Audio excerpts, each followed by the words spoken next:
Everyone gasped for air. There was none who didn't know about how strong Lone Wolf was, and no one knew where he came from. He targeted the weaker sex and taxed them, but his power was strong and he was very cruel. It was said that even the masters of the top-grade hidden sex felt threatened by his power. Everyone gasped for air. There was none who didn't know about how strong Lone Wolf was, and no one knew where he came from. He targeted the weaker sex and taxed them, but his power was strong and he was very cruel. It was said that even the masters of the top-grade hidden sex felt threatened by his power. Although everyone also knew that Mo was a tough guy, Mo seemed to be quite lacking compared with Lone Wolf. This guy annoyed Lone Wolf for a useless piece of rock. He was really naive. The difference between black and earth level wasn't just a single bit or two. Those who ascended to earth level was the pinnacle of power in the hidden sections. Mo could easily kill black level masters, but in front of an earth level master, he might not even be able to escape. Shi Wushan also complimented Mo for his balls, but he still followed on with Mo's words. 510K first time. Although Lone Wolf was strong, he wasn't afraid of him. Plus, he represented the auction-holding side. 2 million. Lone Wolf seemed to be really angry now. Mo still slowly said, 1 million. If it was an ordinary thing, he would give it to this guy, but this was Essence Chi Stone. He wouldn't give it away no matter what. Since he was already on Lone Wolf's bad side, he might as well make him more angry and just keep adding by 10K each time. Very well, you got balls. Let me see how long you can keep this or for. Lone Wolf actually stopped bidding. Mo sneered. Although I might not be a match for you now, you're dreaming if you think you can rob things from my hands. This Lone Wolf was a little stronger than Bien Pe at most, and after fighting with Bien Pe, he had more understanding of the earth level here. It was indeed much stronger than black level, but that was not a reason he would give up on the Essence Chi Stone, just because Lone Wolf was earth level. Plus, he also got stronger too. A lady with a green skirt walked in from the back, breaking the aggressive atmosphere in the room. When people saw this lady, they were dumbfounded. This lady was the person who bought the face-preserving pill, and now her face was smooth and silky, completely different from all those spots and craters before. She was a complete beauty and also seemed a few years younger. The most glaring wasn't her skin, but the excitement in her eyes. Everyone knew she was the lady who bought the pill, and she just went to try it out. They didn't expect her to come back like this. They didn't expect the pill was real. Now, even an idiot knew that the face-preserving pill sold for 10 million was real. The silence of the stadium erupted. Almost everyone got up and looked at the green-dressed lady. Silence, silence. Shi Wushan called a few times before the scene finally calmed down, but the desperation and desire in their eyes were still glaring. After all, this pill was too overpowered. Everyone regretted in here except Mo, but it was too late. The pill was already eaten. Seeing the scene had calmed, Shi Wushan then said, "Now that everyone knows that the pill is real, we didn't lie, did we? To be honest, I didn't know if it was real or fake. If I knew it was real and only sold it for 10 million, it wouldn't belong to this lady. Now, please come out and tell us if the pill is real or fake." The green-dressed lady stood up. Her eyes were still full of excitement and disbelief. She just tried her luck and didn't expect it to be real. She was rather satisfied with this auction. Now that she needed to stand up and talk, she stood up immediately and said, "I'm sure this pill is real. It's real. Would this be staged?" There were already whispers on the side. "Bullsh *T, I know that woman. She's the Black Widow of the Hongwu Hall. She had a crater face, and now she transformed into this." The pill was 100% real. People immediately retorted. Mo sat beside these two and heard Hongwu Hall. "Wasn't this the place Mo Kong said who stole his woman? May I ask Qianbei Shi if there is any more face-preserving pill? Yeah, are there any left? If there is, I will take it for sure." Now, The fervor for the face-preserving pill was unquenchable. Although they were martial cultivators with little emotions, this thing called the face-preserving pill was they would only meet once in their lifetime. Shi Wuxian slammed his wooden block and said, "I don't know if there's more. The next item is a brass sword, starting bid 500K. Yi Mo rejoiced. Not only did he get an essence chi stone, but the next pill will be heavenly priced. As for those swords and double-edged swords, Yi Mo couldn't even be bothered to bid. Once he reached stage 4 Qi gathering, which was also the beginning of middle stage of Qi gathering, he could forge one himself and give another one to Su Ping. Although the weapons here were not bad, it was at most the same grade as Bien Po's sword. There were 20 more times auctioned, but none of which piqued Yi Mo's interest. What made Yi Mo feel strange was that there were even phones for auction here. However, it was special-made, strong signal reception, water-resistant, etc. The next one to be sold is a pill. It is called Lotus Life Pill.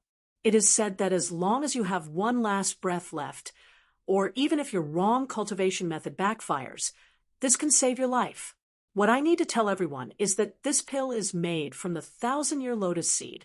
Main thing is, it is made by the same person who made the face-preserving pill. The starting bid is 3 million. Each bid must increase by no lower than 100K. Then Shi Wuxian raised another jade bottle. The news of the pill being concocted by the same person who made the face-preserving pill was enough for its price to multiply, much less its overpowered effects. 4 million. The first person immediately rose the price by 1 million, 5 million, 10 million. Yi Mo didn't expect the Lotus Life Pill to be so heavily contested, breaking into 10 million almost immediately, and the price was still rising. 100 million. The bomb hell dropped, and the scene sunk into silence. Although this life could save one's life, 100 million was quite expensive. The bidding man stood up and said, 10 years ago, Miao Quan, got internal injuries and haven't been able to improve since. I've been stuck at Earth level middle stage for 40 years. If I can't treat my wound, I will only have 1 year left to live. That's why I bid 100 million. I also know that if this pill really had such an effect, 100 million is far from enough, but I don't have more money. I would like to thank the friends who didn't contest this pill with me, although many more people wanted to bid. It was too dumb to have enmity with an Earth-level middle stage master. Plus, this master only had 1 year to live. If he was pissed and went on a rampage, it wasn't worth it. Shi Wuxian's face wasn't good. He knew that Miao Quan's story was legitimate, but it wasn't too fair on the auctioning side. However, since it was sold for 100 million, he couldn't really say much. After all, Miao Quan was one of the few masters here. He had to give him some face. Yi Mo saw this Miao Quan was in the number 9 room and immediately knew he was very strong. However, he was very satisfied his pill was sold for 100 million. Miao Quan took the pill and immediately consumed it in his room. It seemed like he was going to test it immediately. Shi Wuxian glanced at Miao Quan but didn't say anything and continued. The next one is a herb, blue carrot. The starting bid is 10 million. Each increment must be no lower than 1 mil. Yi Mo dazed. What herb was this expensive? He had never heard of the blue carrot. However, Shi Wuxian didn't even introduce the properties of this herb. This old man really wasn't suited to be holding an auction. He really didn't know what the auction holder was thinking. However, to Yi Mo's surprise, no one even asked about what it was. People immediately started to bid. It seemed everyone at the scene knew what this thing was. Yi Mo was probably the only one here who didn't know.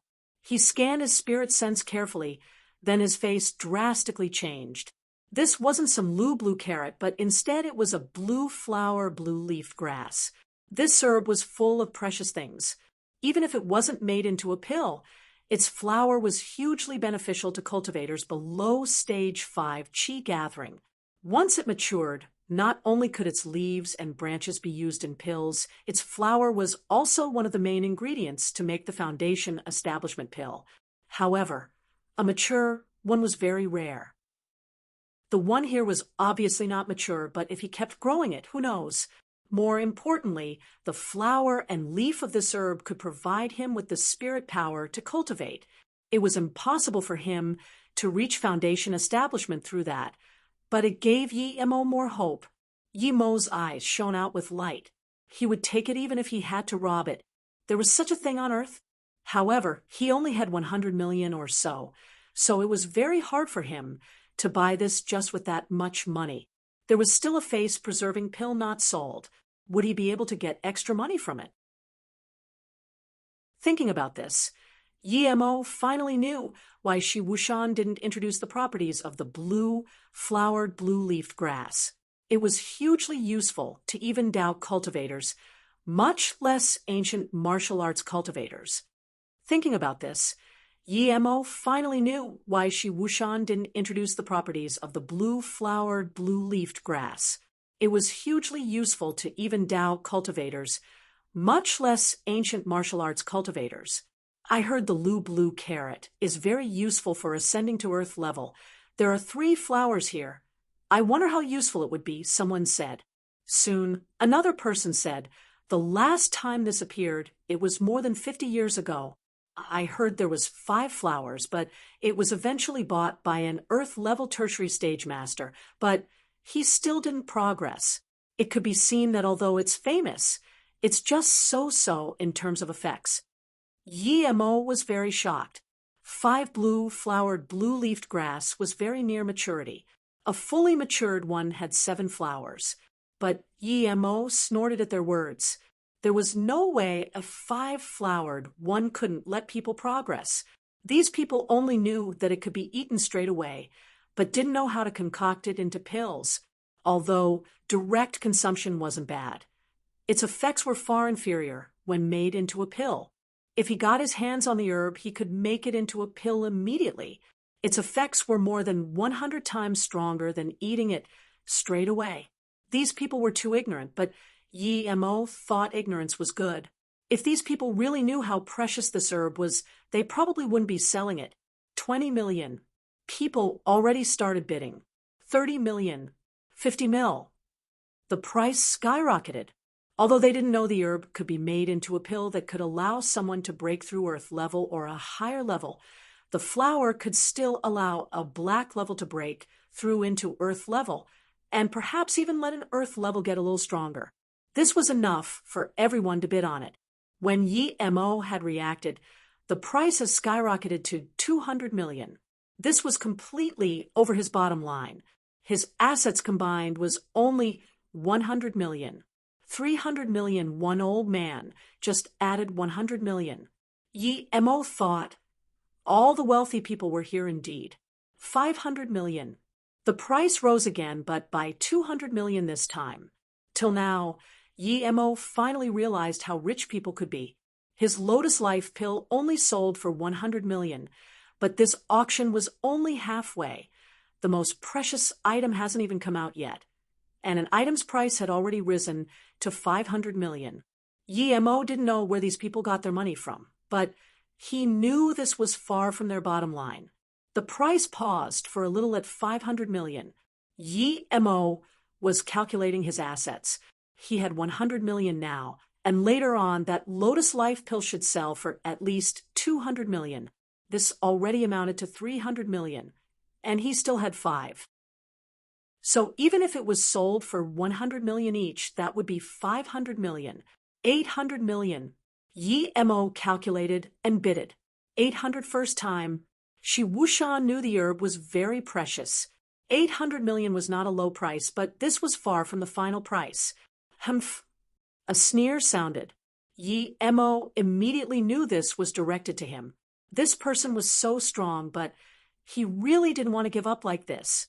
However, if he was to offend this person as well, he would be offending too much people at this auction. One lone wolf, he wasn't afraid. However, if there was someone stronger than lone wolf as well, he would really be in danger. 1 billion. This old man sneered, but didn't stop bidding. Yi Mo felt depressed. These bastards stayed in the hidden sects all day long. Where did they get all this money from? 1 billion. Who in China could just casually take out 1 billion cash now? Even if it was Bill Gates, his wealth were in stocks. Although 1 billion was nothing for Bill Gates. How many Bill Gates were there in this world? Much less in China. 2 billion. Someone bid, and Yi Mo completely gave up on bidding. This was too much for him. 5 billion. The old man's tone was very uncomfortable and added 300 million, 2 billion. The other bidder was relentless too. Old bastard Xia, you're really going to fight with me over this? This price had exceeded the worth of the flower itself. The other bidder heard someone call out his name. He sneered and pulled down his face cover. Zhang Zhiwei, Xia Jiaji, must have this blue carrot. Please give me some face. Zhang Zhiwei seemed to know it was implausible to fight over this with the Xia family just with his power. Although he felt depressed, he had no choice but to sit down. Eventually, this was bought away by the Xia family for 2 billion. Yi Mo wasn't satisfied, but he had no choice either. He was thinking if this old bastard Xia was from the Xia family Mo Kong talked about. If he was, then he would find them and steal the herb if he had to. The next item made Yi Mo understand what precious really meant. It was an earth-level cultivation method, and it was sold for 5 billion. Another Tai God sword, which was said to be used by an ancient deity Lu Dongbing, was sold for 4 billion. There were even luminous pearls sold here, also more than 2 billion. At this moment, Yi Mo sighed. His 100 million wasn't enough for spare change for these guys. Yi Mo finally understood what wealthy people were like. He sighed. Perhaps he was one of the poorest here. Even those few nuns were richer than him. Yi Mo didn't know that these billions were the year's worth of savings for these sections. Money really wasn't anything for these hidden sections. Even if they had to take out all the money, it would be fine as long as they bought something useful. It was really easy to earn money for these hidden sects, but these precious herbs and items depended on fortune and luck. Ha ha ha ha. My internal injuries are gone. Magnificent pill, magnificent pill. Miao Quan suddenly stood up and said in excitement. The people sunk into silence again. A lot of people knew about Miao Quan's injuries, but they didn't really expect a Lotus Life pill to be able to cure him. People started to regret again. They thought it was bad luck missing the first pill, but they missed the second pill too. Both of the buyers used it on the spot and proved its worth. The next item is the most precious item. This item has been auctioned before. You might have guessed it already. Indeed, it is the face-preserving pill. This is the second one in the auction. Starting bid is 100 mil, each increment. Before Shi Wushan finished, the stadium was already in pandemonium. After seeing the unbelievable effects of the first and second pill, everyone was excited for this. No one wanted to miss this last chance. At the end of the auction, the climax had come. However, many people's pockets were empty since they had used all their money. Although they knew this pill was unequal, they had no money to compete for it. However, Yi Mo was uninterested. Even if this pill was sold for a heavenly price, he didn't care that much. He didn't want money, but the blue-flowered, blue-leafed grass. 200 million. The first to bid was that old bastard Xia. Hearing him bid, Yi Mo had an idea and stood up immediately. Everyone saw Yi Mo stand up and was confused. Yi Mo walked out of his room and wanted to go in, but people stopped Yi Mo immediately. Sir, you are not allowed inside during the auction. You may go out if you want. Let him come in.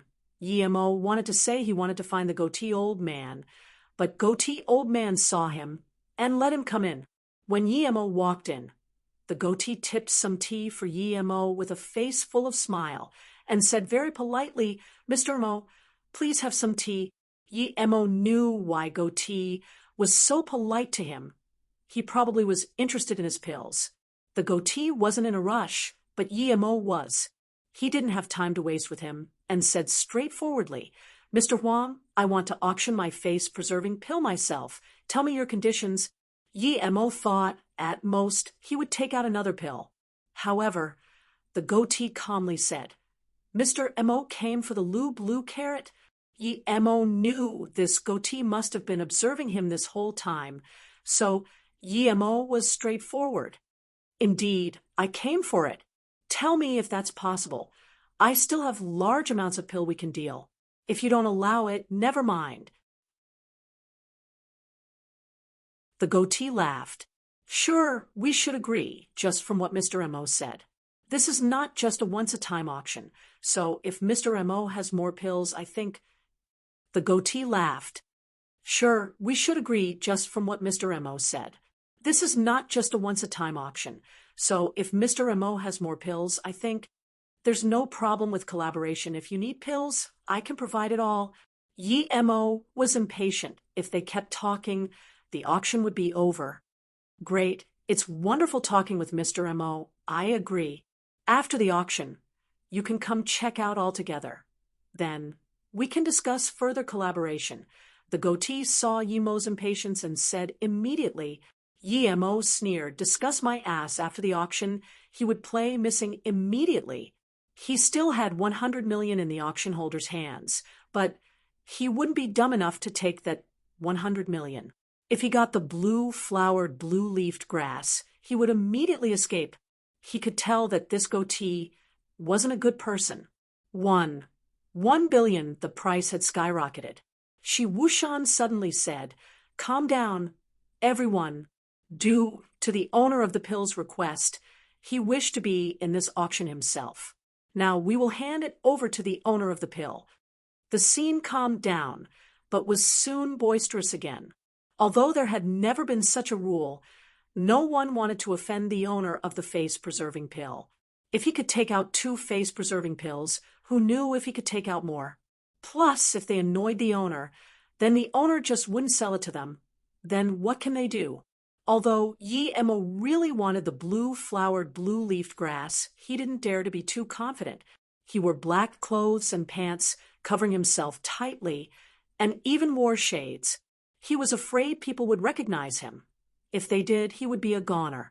Now, the last face-preserving pill will be sold by me.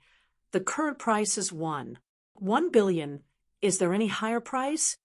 Although Yi Mo changed his voice, some people immediately realized something. The black-clothed woman in room 32 immediately frowned and said to herself, this guy is so similar to that to who, but how can that be? If she took off her mask, Yi Mo would immediately recognize her to be Jing Shi. I bid 3 billion. As soon as this voice sounded, Yi Mo was excited. He was waiting for this man to bid. Since he bid, Yi Mo didn't wait for other bids and said, if it's Mr. Xia, I have a suggestion. If Mr. Xia can take out your blue carrot, this face-preserving pill is yours.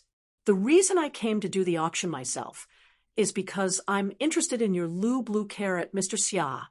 Yi Mo told the truth, because even if he didn't, other people would know, so he might as well say it. But as soon as he said this, the scene erupted. This was because Yi Mo ended people's hopes of buying the face-preserving pill. However, Yi Mo wasn't worried at all and immediately said, everyone please calm down. If anyone makes a hustle, our sect will blacklist you, never to be allowed to buy more face-preserving pills and other pills. What? There's more? Someone asked immediately. Of course, our sect is a large set. Since we had pushed out 2, there would definitely be more. These 2 are just a test for the market.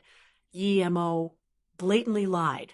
No one knew if the face-preserving pill could grant eternal youth, but it was sure able to make someone prettier.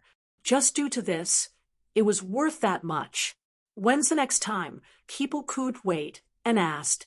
Yi Mo slowly said, when our next batch comes out, we will send out invitations to the world asking everyone to gather again. The Xia family man was a bit hesitant. If there wasn't the next batch, perhaps he would agree. However, if this face-preserving pill was mass-produced, then this trade would be not worth for him. Due to Yi Mo's words, the auction place calmed down again. No one wanted to offend a big sect who could produce the face-preserving pill. If they really pissed EMO off, then they would be blacklisted. Plus, they had more than just one type of pill. After a while, the Xia old man said, "A trade is possible, but I need 2 flowers on the Lu blue carrot. If that's not possible, then I would have to reject." The scene rumbled again. The most valuable part of the carrot was the 3 flowers. This guy took 2, then it wouldn't even worth that much. However, Yi Mo had a fit of excitement. To him, the flower was not bad, but in his hands he could make it grow 3 more flowers. Even if he couldn't, the root and leaves were good ingredients too. That's fine. Yi Mo suppressed his excitement and agreed. The crowd was shocked, but Yi Mo quickly exchanged items with the Xia man and retreated. "Mr. Mo, please sit for a while. After I finish dealing with the other customers, we can discuss our collaboration." The goatee was more and more polite to Yi Mo, but the glare in his eyes couldn't escape Yi Mo's spirit sense. This guy was interested in his recipe. It seemed that he didn't just want a collaboration, but instead wanted to devour him whole. As expected, under adequate interest, anyone could be betrayed. However, he was confident that he had never taken off his mask in front of the goatee, so it would be hard for the goatee to recognize him. Seeing Yi Mo nod, the goatee walked out, and Yi Mo stuffed the blue-flowered, blue-leafed grass in his ring. Then he followed with an invisibility technique. The goatee walked out, closed the door, and locked it from the outside. Then he made a gesture to the 2 guards. It was obvious that he wanted to lock Yi Mo in. When Yi Mo walked out of the auction site, many people left continuously. He knew that as soon as he appeared, at least 2 people would follow him. One was the lone wolf, and another was that Zhang Zhihui. Yi Mo took off the black clothes and continued to walk out of the Xishuang temple door, while invisible. Amongst so many masters, he didn't dare to use qi, but he could still power walk. What Yi Mo felt surprised was that after he left, he didn't find Lone Wolf and Zhang Zhihu to stop him. In fact, he didn't see these 2 guys at all. However, he didn't care. He walked a bit and started to hide. He would wait for all these people to leave before leaving because his invisibility technique couldn't last for too long. If he was seen on the road, he would be dead. And facing so many masters and top Earth-level masters, he wasn't sure if his invisibility could trick these people. Master. When Zisu walked out with her master, the shock was still on her face. She was flabbergasted by the face-preserving pill Yi Mo took out. It was quite hard for their semi-hidden sect to come to this auction, but Yi Mo could do something so astonishing, and she dared to find retribution on him. The nun beside Zisu said, "We'll talk when we get back." Before Zisu could reply, a woman in black veil stopped them. "2 friends, please." Zisu shook, but the pretty nun saluted a nod and calmly said, "Dao friend, please." The black woman laughed and said, "I want to ask you guys about someone. It's that young man with the black veil. You guys probably know him." Zisu's face went pale. She couldn't understand how this woman knew they knew Yi Mo. The gorgeous nun's face was also pale. She didn't want to mess with Yi Mo, but someone came to ask who Yi Mo was. The first moment Zisu said she had an impression of this person, she knew this person was quite possibly Yi Mo, who killed Qian Longtu by himself. She didn't even want to mess with such a person. "It seems you know, then please tell me," the black-clothed woman slowly said, but casually raised her leg and kicked a huge boulder beside her to pieces. The gorgeous nun's face grew worse. With such an ability, this woman was at least Earth level. She was only black level tertiary stage, so she could be easily killed by this black-clothed woman. "I heard this little girl say in Xishuang Temple she knows who that person is. I don't believe I heard wrong." The black-clothed woman's voice grew cold. At this moment, the gorgeous nun calmed herself down, looked at Zisu and sighed. "I can tell Qianbei, but this is only our guess. If we tell Qianbei, Please have mercy on us. Don't worry, hurry up and say it. The black-clothed woman seemed to be impatient. Zisu, tell her, the gorgeous nun helplessly said to her disciple. Zisu also knew she caused this trouble and said, He's Yemo, Yemo. The woman obviously didn't know who Yemo was. Since she already said it, Zisu had no more concerns and explained, He's from the Yi family in Beijing. His father is Yi Wentian. He's Yi Beirong's grandson. He killed Qianlong too. Yi Wentian's son? How was a mere member of a big family this strong? Did he go into some hidden sect? The black-clothed woman frowned. The way she looked at Zisu grew cold. The gorgeous nun quickly said, No. Zisu suffered in his hand. I investigated Yi Mo. He isn't Yi Wentian's real son. He was picked up by Yi Wentian near Luohong Temple 22 years ago. The black-clothed woman dazed for a moment and started to laugh at the sky. Ha ha ha ha, 22 years ago. Another child was found at Luohong Temple. The heavens are helping me. Shurjia. I didn't expect both of your children to be found by me. Ha ha. I was thinking where the other bastard child of yours went. What's your name? The black-clothed woman suddenly stopped laughing and looked at the nun and her disciple coldly. What's your name? The black-clothed woman suddenly stopped laughing and looked at the nun and her disciple coldly. Wanbei, one is Huiyan, this is my disciple, Zusu. There was despair in the gorgeous nun's eyes. She knew this woman probably wouldn't let them go. Ami tua fo. Suddenly, a deep and long chant sounded. The black-clothed woman's face changed. She sneered. Since the old monk came, I'll let you guys go this time. If someone else gets word of this, you guys won't need to exist. Then the black-clothed woman turned and left. Seeing this, the nun bowed and thanked towards the direction the sound came from, and then dragged her disciple away. Shishuang Temple. The room Yemo just left now had 5 people inside. The goatee, Shi Wushan, the woman Yemo, when he handed the items in for auction, a man about the same age as Shi Wushan, and a gray-clothed person sitting in the back whose age couldn't be discerned. Shi Xiangyu, are we just going to let him go like that? Shi Wushan said to that man who was about his same age. The man smiled. Go. Where will he go? Although I don't know how he got out of the room, but he probably used something to trick the eye. Huang Wen hadn't cultivated ancient martial arts, so it's natural that he was tricked. However, he underestimates our space association too much if he thinks he can just leave like this. Goatee felt a little awkward. After all, Yemo escaped, and he didn't even know. He asked, Brother you mean? Shi Xiangyu plainly said, Lone Wolf is waiting for him on the road at the cliff. We'll make a move after he's been taught a lesson. By then, he has to listen to us. The woman who hadn't talked frowned and said, Shi Xiangyu, although your idea is good, this Mo Ing had killed Qingqingza, as well as the Gu brothers. He's not so simple. Shi Wushan continued, Lady Fong, don't worry, I've seen both of his fights. He's at most the peak of black level. Compared to Lone Wolf, who is earth level, he's far weaker. Shi Xiangyu nodded. Shitty Wushan is right. He should be no match for Lone Wolf. Plus, even if he kills Lone Wolf, there's still a Zhangzhe way. We just need to wait to be the good guys. No need to worry, he won't subdue him himself.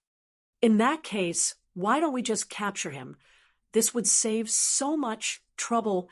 Lady Fong still felt it wasn't safe. Shi Xiangyu shook his head. It's not that we don't want to do this, but it's because if we save his life, he would cherish our collaboration more. Plus, Wu Dao, that old monk, came.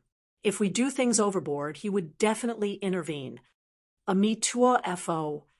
A Buddhist chant interrupted their discussion. Other than the person at the back, the rest of the 4 all stood up in surprise. An hour later, Yemo estimated that everyone probably left, and he also stood up. He wondered how the Shi Shuang Temple people would feel if he left without a trace. Yemo walked onto the cliff path and didn't hide himself. With his current state, invisibility would be discerned by others if there was any chi released. However, when Yemo just walked halfway, he stopped. His spirit sense had scanned Lone Wolf, who was not far. This guy was really persistent, waiting for him here. It was impossible for Yemo to turn and leave. Shishuang Temple had much more sinister plans for him. You really know how to hide, but even so, don't think you can hide from me. Hand me everything you have, and sever one arm yourself. I'll let you live today. Lone Wolf was very arrogant. Yemo sneered. He knew that a lot of people knew Lone Wolf would be blocking here, but Yemo was sure no one was peering on. It was hard since the road was built into the cliff face, and outside was a bottomless ravine. In that case, Yemo had no concerns. This Lone Wolf was at most the same with Bien, perhaps a little stronger, but he was much stronger than before. Although he knew there was a fundamental difference between black level and earth level, he wasn't afraid of this Lone Wolf. You really want it? Yemo walked forward a few steps, not showing even a trace of emotion on his face. Lone Wolf stared closely at Yemo. Yemo was still 3 or 4 meters from here. If Yemo dared to take another step, he would attack immediately. He only had to make sure that the body didn't fall off the cliff. He observed that there was no weapon in this young man's hands, and he didn't seem that strong. Stop wasting time. If you don't hand it over, I will attack. Lone Wolf sneered, and then raised his fist slowly. He didn't need to use a sword against someone like Yemo, then go die. Yemo suddenly had a long sword in his hands and hacked towards Lone Wolf's head. The frosty wind aroused by the sword seemed to materialize. As soon as Yemo hacked, the wind had crossed a few meters and came above Lone Wolf's head. Lone Wolf was shocked. He didn't have time to think where Yemo's sword came from. He jumped off the road and attacked with his fist at the same time. Lone Wolf's eyes were rather good. Thud! The back of Yemo's sword clashed with Lone Wolf's fist. Yemo took a few steps back as the blood in his heart ruptured. He complimented Lone Wolf's reaction and eyes. Even when his fist was rushed, Yemo still took some damage from it.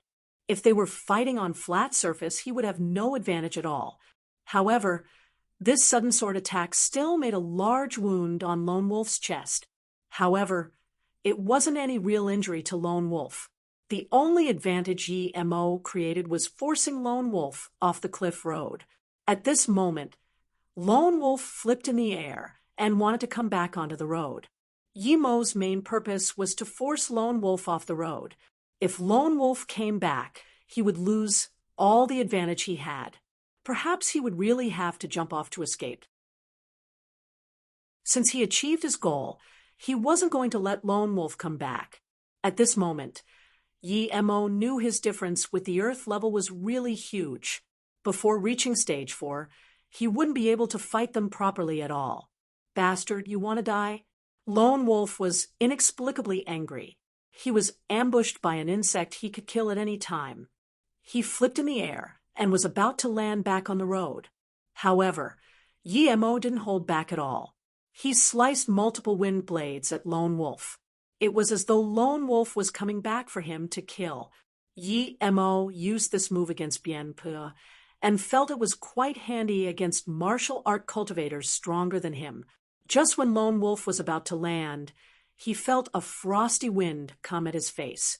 He took quite a fright from Yemo suddenly brought out a sword from nowhere, and immediately knew this frosty wind wasn't that simple. He didn't dare to block and quickly flipped to avoid it. He did 2 flips in the air, causing all the chi in his lung to be used up. Even he would die for sure if he fell off such a high cliff. He really didn't expect his small negligence would result in him being forced to this state by an insect. If it was on flat ground, no way would he be afraid of a mere 20-years-old ant. Yemo's plan succeeded. He didn't even think and rushed up attacking again with the sword. At this moment, Lone Wolf also pulled out a short leaf-like sword, clashing with Yemo's sword. Clank! Under the fire sparks, Lone Wolf was smashed down a few more meters, sticking closely to the surface of the steep cliff wall. He didn't dare to move anymore. Yi Mo gasped at the chi reserve of Earth level. This guy still didn't fall off the cliff. At this moment, Lone Wolf also regretted. He was at a complete disadvantage. He didn't expect this young guy to be so hard to deal with. What was that invisible projectile? And how did his sword suddenly appear? And this long sword seemed like the one Bienpa used. Did he kill Bienpa? Thinking about this, Lone Wolf couldn't calm down anymore. This guy could even kill Bienpa. If that was true, then he could kill him. But would he even let him go after knowing he killed Bienpa? For the first time, Lone Wolf sweated in front of someone whom he thought was an ant. Seeing Lone Wolf stick to the cliff wall 7 meters below like a bat, Yi Mo sneered and took back the sword. Although it was a casual movement to Yi Mo, Lone Wolf's eyes was full of terror. He could think of it as Yi Mo was good at hiding weapons before, but now he clearly saw with his own eyes that Yi Mo put the sword away into thin air. Lone Wolf had experienced countless life and death situation. Although he underestimated Yi Mo at the start and chose the wrong ambush point, he had woken up to the situation he was in now. Friend, it's my fault. I'm willing to give everything I have and swear not to disclose what happened today, nor trouble you. Lone Wolf quickly begged for mercy. Yi Mo sneered. You're too naive. Since I attacked, I don't have the habit of showing mercy. 1 TL note. Wanbei, the opposite to Qianbei. It's what the younger generation refer to themselves as. Lone Wolf suddenly sneered. So, what can you do to me now? Lone Wolf wished that Yi Mo would go find something to throw at him. As soon as Yi Mo left, he could come back immediately. But then he felt things wouldn't be so simple. Lone Wolf suddenly sneered. So, what can you do to me now? Lone Wolf wished that Yi Mo would go find something to throw at him. As soon as Yi Mo left, he could come back immediately. But then he felt things wouldn't be so simple. Yi Mo laughed. I have 100 ways to kill you. I can dig a stone and kill you now, but I won't do that. Hearing Yi Mo was going to dig stones, Lone Wolf's face changed, but he felt relieved when he heard Yi Mo say he wouldn't. His face kept changing as he thought what he was going to do. It's because I will kill you personally. Then Yi Mo actually jumped off the cliff. Lone Wolf was shocked but was immediately filled with joy. If Yi Mo also jumped off, then he wouldn't be afraid of him at all. Just when he was thinking about how to counterattack Yi Mo, 3 frosty winds shot at him. He couldn't dodge them at all. If it was on flat ground, he could still dodge, but on this slippery cliff face, he could only dodge the 2 aimed towards his head. He couldn't dodge the one at his chest. However, he thought that even if he took this blow, he would still drag Yi Mo down. But Lone Wolf immediately felt this coldness from his back. He subconsciously looked, but his wool was starting to get fuzzy. How is this possible? As soon as this thought dissipated, the lower half of his body fell into the cliff.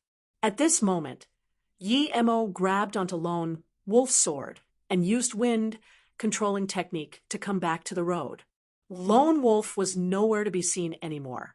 He played with the sword and felt it wasn't bad. If he couldn't make a better one, perhaps it was good to give Su Ping this one. He got this one from Lone Wolf and didn't need to hide it. After all, a lot of people knew Lone Wolf was waiting for him here. If Lone Wolf died, everyone would know it was him. Plus, Yi Mo also heard that this Lone Wolf was a solitary person. He had no sect, so Yi Mo didn't need to worry. He put the sword on his back and then continued walking along the path. His was very careful and kept his spirit sense on high alert. He killed Lone Wolf, but if he was right, that Zhang Zhihui probably wouldn't let him go. After all, too many people knew the Lu Blue Carrot was in his hands. Yi Mo thought right. As soon as he walked out of this cliff path to the metal chain bridge, he saw Zhang Zhihui. And he wasn't by himself, there were people everywhere. It seemed these people weren't just here for the show, but wanted to get something amidst the chaos. Zhang Zhihui carried an ancient-looking double-edged sword on his back. His hair was white, but Yimo knew he was much stronger than Lone Wolf. Zhang Zhihui saw Yimo and was dazed, but he saw the sword on Yimo's back and quickly reacted, saying, "I would have thought it would be Lone Wolf, but you actually killed him. Since you can kill Lone Wolf, I won't be harsh on you. Hand the blue carrot and leave." Where did you put it? Zhang Zhihui suddenly realized that other than a sword, there didn't seem to be anything else on Yimo.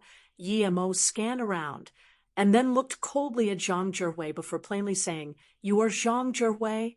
Zhang Zhihui's face sunk. "How dare you, young brat? Zhang Zhihui is not something you can call." From his perspective, he was far stronger than Yimo, and generations was highly regarded in the hidden sections. A younger generation had to refer to him as Qianbei. "You old bastard, you're really shameless, aren't you? You want to rob me. So, what kind of higher generation *T are you acting up to?" Yimo was furious. This old thing was quite old and wanted to rob him, but expected him to be polite to him. Disgusting. Zhang Zhihui's face went black. He was already at the peak of Earth level middle stage, and he could enter tertiary stage at any time. Even the old man from Xia family dared to suppress him with money, but not really start feud with him. This youth ate the balls of a tiger and dared to curse him like this. After all, although he didn't come out often, when he did, who dared not to call him Qianbei Zhang? If he wasn't about to break through middle stage, he really wouldn't be bothered to fight a Xiaobei for a blue carrot. Zhang Zhihui, whose face was extremely angry, pulled out his long double-edged sword. He didn't even need to shake the double-edged sword, but it spun, forming a double-edged sword flower. The double-edged sword covered Yimo with a raging intent to kill. Yimo's heart sunk. If it was on the flat surface, he could even fight with Lone Wolf a little while, but faced against this old man, he had no chance. This old man was so much stronger than Lone Wolf, sealing his path of retreat shut as soon as he attacked. Yimo had nowhere to hide and was able to barely defend the double-edged sword with his sword. Yimo thought of countless ways, but only one could defeat the old man. If he bombarded the old man with all of his fireball charms while using the wind blade, perhaps he could heavily injure him or even kill him. However, he didn't want to do that. If he did, then so many people would see his trump card. Most importantly, even if he killed Zhang Zhihui like that, he would be heavily injured too by Zhang Zhihui's last attack. With so many people watching, he wouldn't be able to escape at all. Clank, clank, clank. After a fit of clashes, Yimo took many steps back. His sword was full of creases, and his clothes was shredded. There were 2 long gashes on his chest. "Insolent Xiaobei, you dare to be so arrogant with a mere black level power." Zhang Zhihui had always cared about his image. He originally just wanted to dispel Yimo's cultivation, but now he had to kill Yimo. Yimo just took one move from Zhang Zhihui and knew he had to run. It was impracticable to run back because he scanned 2 more people from the cliff road. These 2 came from the auction holder. They came looking for his trouble for sure. He looked Zhang Zhihui's cold and contemptuous eyes and knew he had to jump off the cliff. But even so, he had to have a place to land. If he fell off such a slippery cliff face like Lone Wolf, he might fall to his death even if he had wind-controlling technique. The 2 people were getting closer and closer. Yimo didn't know if Zhang Zhihui intentionally forced him back so the 2 people from behind could corner him. But he had listed this Zhang Zhihui in his must-kill list. This old thing, when his power increased, the first thing he would do was to kill him. Yimo really wanted to ask which sect this old thing came from, but he didn't dare to ask because if he did, perhaps they would know he could escape. He had to make his next step perfect because he scanned a spot where there was a protrusion from the cliff face 100 meters below. He must tap there after jumping off before continuing the fall. "Old fart, take another one of my swords." Yimo jumped up and charged towards Zhang Zhihui while raising his sword and hacking towards Zhang Zhihui's head. You're asking to die. Zhang Zhiwei saw Yi Mo's vitals were wide open and sneered. This guy wanted to die so much that he dared to use such a move against him. Zhang Zhiwei's double-edged sword smacked Yi Mo's sword flying, and then turned around immediately. He was very angry at Yi Mo and wanted to kill him immediately. Everyone seemed to know what would happen to Yi Mo next, and didn't want to look. Yi Mo would land after his attack was blocked by Zhang Zhiwei. As soon as he landed, he would be cut in half by Zhang Zhiwei's following attack. It was as though he gave himself to be killed by Zhang Zhiwei. It was impossible even if he wanted to jump off the cliff. No one could avoid Zhang Zhiwei's sword at that point. This guy is so pitiful, he's going to be cut in half from the waist. The nun called Xiao Yu from the Lian Hangjing Mosque didn't dare to look and turned around. The older nun held the younger nun and said, "Master said, when we go out, we mustn't underestimate others just because we're from the hidden sections.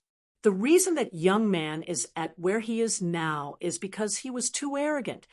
You really got away easy. Even I didn't recognize who was you." A black-clothed woman looked at Yi Mo and coldly said, "Qianbei Zhang, don't kill him." The two people from behind rushed up and saw the scene where Yi Mo was about to be cut from the waist. But Zhang Zhiwei's sword already sliced out. These two people called out a little too late. However, Yi Mo defied everyone's expectations and didn't land underneath Zhang Zhiwei's sword. Instead, he seemed to be pushed off the cliff by Zhang Zhiwei's sword. How is this possible? Zhang Zhiwei dazed. There was no way Yi Mo could fall off the cliff in that situation. Did his inner chi blast Yi Mo away? This was impossible. How is this possible? All the onlookers were confused. They didn't think Yi Mo could fall off the cliff. It was impossible to change direction in air without applying force. Even an Earth-level tertiary stage master couldn't do it. Did they see wrong? Zhang Zhiwei put away his sword and looked at the deep bottomless cliff. Yi Mo fell down like a meteor, and there was no way he could live. Zhang Zhiwei put away his sword and looked at the deep bottomless cliff. Yi Mo fell down like a meteor, and there was no way he could live. "Brother Zhang, what was that?" Even Shi Wushan was confused. Zhang Zhiwei nodded and said, "Perhaps I used too much force on that sword, and I didn't expect this punk to be so weak that he got blasted away by my sword." Although people were still confused, this explanation could barely work. Sigh, "That's a pity. In that case, friends, goodbye. We will be packing away the metal chain bridge." Shi Wushan's eyes was gleaming with light as he spoke to the crowd. Zhang Zhiwei's face was bleak. Although he really didn't want to go like this, the auction holder had already made the announcement. This was someone else's land, so he had no excuse to stay. He knew that as soon as he left, they would go down the cliff and find that young man. That meant that he did all the hard work and couldn't get anything. Although he was depressed, he had no choice. Everyone seemed to know what the auction holders were thinking, and all left. Since that guy was wanted by the auction holder, there was no point in staying here. The black-clothed woman looked at where Yi Mo fell and frowned. She seemed to have thought of something and had a cold smile on her face before turning to leave with everyone. Of course, Yi Mo knew it was risky using wind-controlling technique like that. Some people might even realize it, but he had to do it. First, if he didn't do that, Zhang Zhiwei would kill him as soon as he landed. That wasn't even the main point. Although he was no match for the old man, it wouldn't be so easy to kill him. The main thing was Shi Wushan, and the other person came. Shi Wushan and his men didn't just want his life, they wanted to suck him dry before killing him. It was because of that Yi Mo still used the unbelievable wind-controlling technique to fall off the cliff despite having the risk of being caught out. Yi Mo fell down the cliff and landed on the spot where he wanted. Then he kept falling, and soon he fell another 100 meters. After falling a few times rapidly, even he couldn't handle it, but luckily He finally fell to the bottom after 1,000 meters or so. The bottom of this cliff was completely different to the bottom of the cliff at Shinongjia. There was mist everywhere, but it didn't disperse. It stuck to the bottom of the cliff. Yemo could see animal bones scattered everywhere. There were even some human skulls. Yemo didn't want to stay for a moment longer at the bottom of such a cliff. Yemo came to the other side quickly, but he didn't go up. If he went up now, perhaps he would be caught by the old guy Zhang Zhihui, just in time. He had to go immediately. He looked at the sword and had an idea. He casually dumped it nearby. Then, Yemo resisted the disgust and kept jumping ahead at the bottom of the cliff. He knew that those old men would come here soon as well. These people thought he was a treasure cove, so he didn't dare to stay for a moment. Although his power wasn't as strong as Zhang Zhihui, his escaping means made him not fear even the top masters here. He had wind-controlling technique and cloud shadow step. This place was crooked and uneven, but it was the same as any highway or road to Yemo. 2 hours later, Yemo found that there was no way forward. There was another cliff wall in front of him. If he had to go forward, he would have to turn, but he didn't want to. Who knew where he would turn to? Perhaps he would go back to the Shishuang temple. He had to go up from here. Yemo didn't hesitate and started to jump up from the cliff face. Although it was a few hundred meters tall, it was no challenge for Yemo. With the help of wind-controlling technique, he got back to the top very quickly. As soon as Yemo landed on the top, a figure flew by and landed not far in front of him. "You're very fast. I didn't think you would be here. As soon as I arrived." It was a woman covered completely in black. Yemo heard the voice and knew who she was. It was Jingxi. "It's you?" Yemo's heart sunk. How did Jingxi know he was going to appear here? Jingxi sneered. "If you don't want to be surrounded here, then follow me." Then she turned as though she knew Yemo would follow. Yemo had no choice indeed. He knew that if he stayed here, he would be in danger. Since Jingxi knew he would come up from here, perhaps other people would know too. Jingxi's speed was very fast. She didn't seem to worry Yemo wouldn't be able to keep up. 2 hours later, it was near noon. Jingxi brought Yemo left and right until they arrived at the stadium, where Yemo followed her before. Yemo knew that it was a metal chain going down from here, and past that would be the Serenity Gate. He didn't know why Jingxi brought him here. No matter what, Yemo wasn't scared. He was now facing Jingxi by himself, but he still had so many means that he hadn't used. He believed Jing 11 couldn't play any tricks in front of him. She took off the black veil, showing her gorgeous face.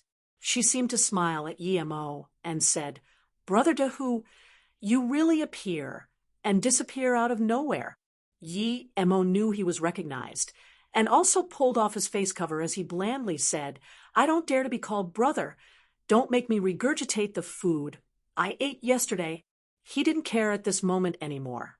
"Are you very curious about how I found you?" Jingxi said, and didn't wait for Yemo to reply before saying, "Not only me, but perhaps even that old guy Shi Wushan knows you're alive." Yemo sneered. Shi Wushan was going to search the bottom for sure. It was no surprise he would know he was alive. However, this woman was scary. She actually knew where to wait for him. Jingxi's face went cold. "I thought you were dead before. You acted quite well, making me sad for a while. I didn't expect your Qigong to be so strong. Even a top-level Qigong master would be no match for you. You really give me surprises. It's the first time I've seen such a Qigong master." TL note: Qigong, the art of running around and jumping. Essentially, it's similar to acrobatics, making your body more elegant and seemingly lighter as you jump around and run. After pausing for a moment, Jingxi continued, "Since you can be fine falling from Liangnon Cliff, then you wouldn't die from a fall at Shishuang Temple. You think only I recognized you when you turned in the air?" Yemo sneered and sat down. "If there's something you want to say, then be straightforward." I haven't eaten since last night. After you're done, I'm going to eat. He understood now how Jingxi knew he wouldn't die. Jingxi looked curiously at Yemo. You're quite calm, although your qigong is very strong, but you're still in Wuliang Mountain, and you have no way of getting out now. Do you think Space Association will give up searching for you? Stop dreaming. How about you do a deal with me? I won't let you lose out. It's my first time. I'll give it to you. Jingxi's eyes became watery as though returning to that Jing's ear. Yi Mo sighed. This woman really was astute. Although he admitted she was beautiful and was a nun who knew how to seduce men, he really had no interest in her. She was too psychopathic. Haha, let's talk about having sex later. Tell me your conditions. Yi Mo laughed. Jingxi's face seemed to have blushed. She didn't expect Yi Mo to be so blatant. She cursed. Do you think it's so easy to get in bed with me? Keep dreaming, kid. However, she didn't say that and instead slowly spoke. Last time, you came up from Liangnon Cliff. Did you follow me to here? Then, you saw me go into my sect? I believe it should be no problem for your qigong. Indeed, Yi Mo didn't need to hide. Jingxi bit her teeth and sneered. As I thought, tell me why you want to go to Serenity? Don't tell me you went to find Susu. Yi Mo smiled. Why can't I go find Susu? I went to find her. Am I not allowed to? You like Susu? Jingxi opened her eyes wide and stared at Yi Mo as though shocked by this news. Can I not like Susu? Do I have to like you? Indeed, I do like Susu. Yi Mo wasn't afraid of this old nun, so he didn't need to hide. Jing, she suddenly laughed. Dahu, if you like Susu, you need my help. Do you know, I'm Susu's Shirshu. Without my help, you won't even be able to see her. How about it? Are you going to suck up to me? Plus, do you think you can find serenity just by going down those chains? Stop dreaming, my little brother. Yi Mo didn't suspect that Jing, she was Luo Susu's Shirshu. However, he dropped his animosity. Since Jing, she was Susu's Shirshu, he shouldn't get on her bad side, although she's a bit psychopathic. Tell me, what do you want? Yi Mo didn't have any good impression of this nun, but this was Susu's Shirshu, and he couldn't offend her too much. Jingxi enticingly smiled. In fact, I quite like you too. Then she looked at Yi Mo and said, You have a lot of good things on you, even a face-preserving pill. Are you going to give me one? Yi Mo was unimpressed. He said, Do you think it's sold on the streets? The person whom I saw carry a girl that day at Shen Nongjia's Chiu Tua Peak was you, right? The person who picked the red leaf pumpkin fruit was also you, right? Jingxi's tone suddenly grew cold as she asked. Yi Mo also coldly glanced at Jingxi. If you want to ask me about this, I'll tell you the truth. I don't know. If you want face-preserving pill, I don't have any now. These pills aren't mine. If you don't have any other questions, then I'm leaving. Yi Mo also coldly glanced at Jingxi. If you want to ask me about this, I'll tell you the truth. I don't know. If you want face-preserving pill, I don't have any now. These pills aren't mine. If you don't have any other questions, then I'm leaving. Jingxi giggled. I really can't do anything about you, little guy. Don't say so much if. Can you leave? Susu will be engaged with the Dian-Song sect next month. I hooked them up. Yi Mo abruptly stood up. Take me to see Susu now. If she's willing herself, then I have nothing to say. But if you forced her, then don't blame me. So much anger. So what if I don't bring you to see Susu? Do you think a mere black-level martial artist like you can face off Dian-Song? They can kill you with one finger. Jing 11 didn't care that Yi Mo was mad at all. Yi Mo stayed silent for a moment before saying, Lu, blue carrot isn't on me now, but I can promise to give you that flower. As for the face-preserving pill, I can ask that Qianbei for you. I also want your qigong, Jingxi plainly said. Yi Mo coldly looked at Jing X. Even if I give it to you, you won't be able to learn it, Jingxi contemptuously said. That's my problem. I don't need you to worry. Just tell me if you agree. Okay, if you bring me to see Susu. Yi Mo agreed to Jing Shi's request without hesitation. To him, Cloud Shadow Step was nothing. He was a cultivator. He really didn't care much about a martial art. Jing 11 smiled. You're really obedient. Now, come on with me. Seeing Jing Shi not ask for anything, Yi Mo phased. You're not worried I go back on my words? Jing Shi laughed. That's only if you can. Do you think you can come out after I bring you in without me? I'm really starting to like you. You're so naive. Yi Mo was disgusted, but he knew what Jing Shi meant. It was due to Qi, but fortunately Jing Shi didn't know he had the key. It was because he had the key that he forgot that it was needed to go in and out. Jing, she brought Yi Mo onto the metal chain, and at the end, she opened a small door on the side of the cliff with a card and brought Yi Mo in through a small door. She saw Yi Mo didn't seem to be surprised at all and curiously asked, Why aren't you surprised at all? Can you find here without me? Yi Mo was thinking there was no way Jing Shi would be so easy to talk to. He just didn't understand what she was going to do. Now that Jing Shi asked, he thought of her contemptuously. Without you leading the way, I'd go in faster. I can't come here without you. Yi Mo's tone was bland, making Jing Shi feel as though she punched cotton. Little did she know Yi Mo was saying the truth in another sense. Last time, he really wouldn't be able to come in here without following her here, but now he could go in and out. Jing Shi had no business about that. The metal chain bridge had been retrieved, but at this moment, Shi Wushan and Shi Xiangyu stood here with a very bad face. Had he been eaten by a huge snake? Lady Fong sat on the side. Shi Wushan frowned. It shouldn't be. I feel that Mo Ying's last attack is a bit strange, and the place he fell was also very strange. I suspect he fell off on purpose. If that's the case, then he wouldn't be eaten by a snake. Plus, there are no big snakes nearby, and we didn't find his sword either.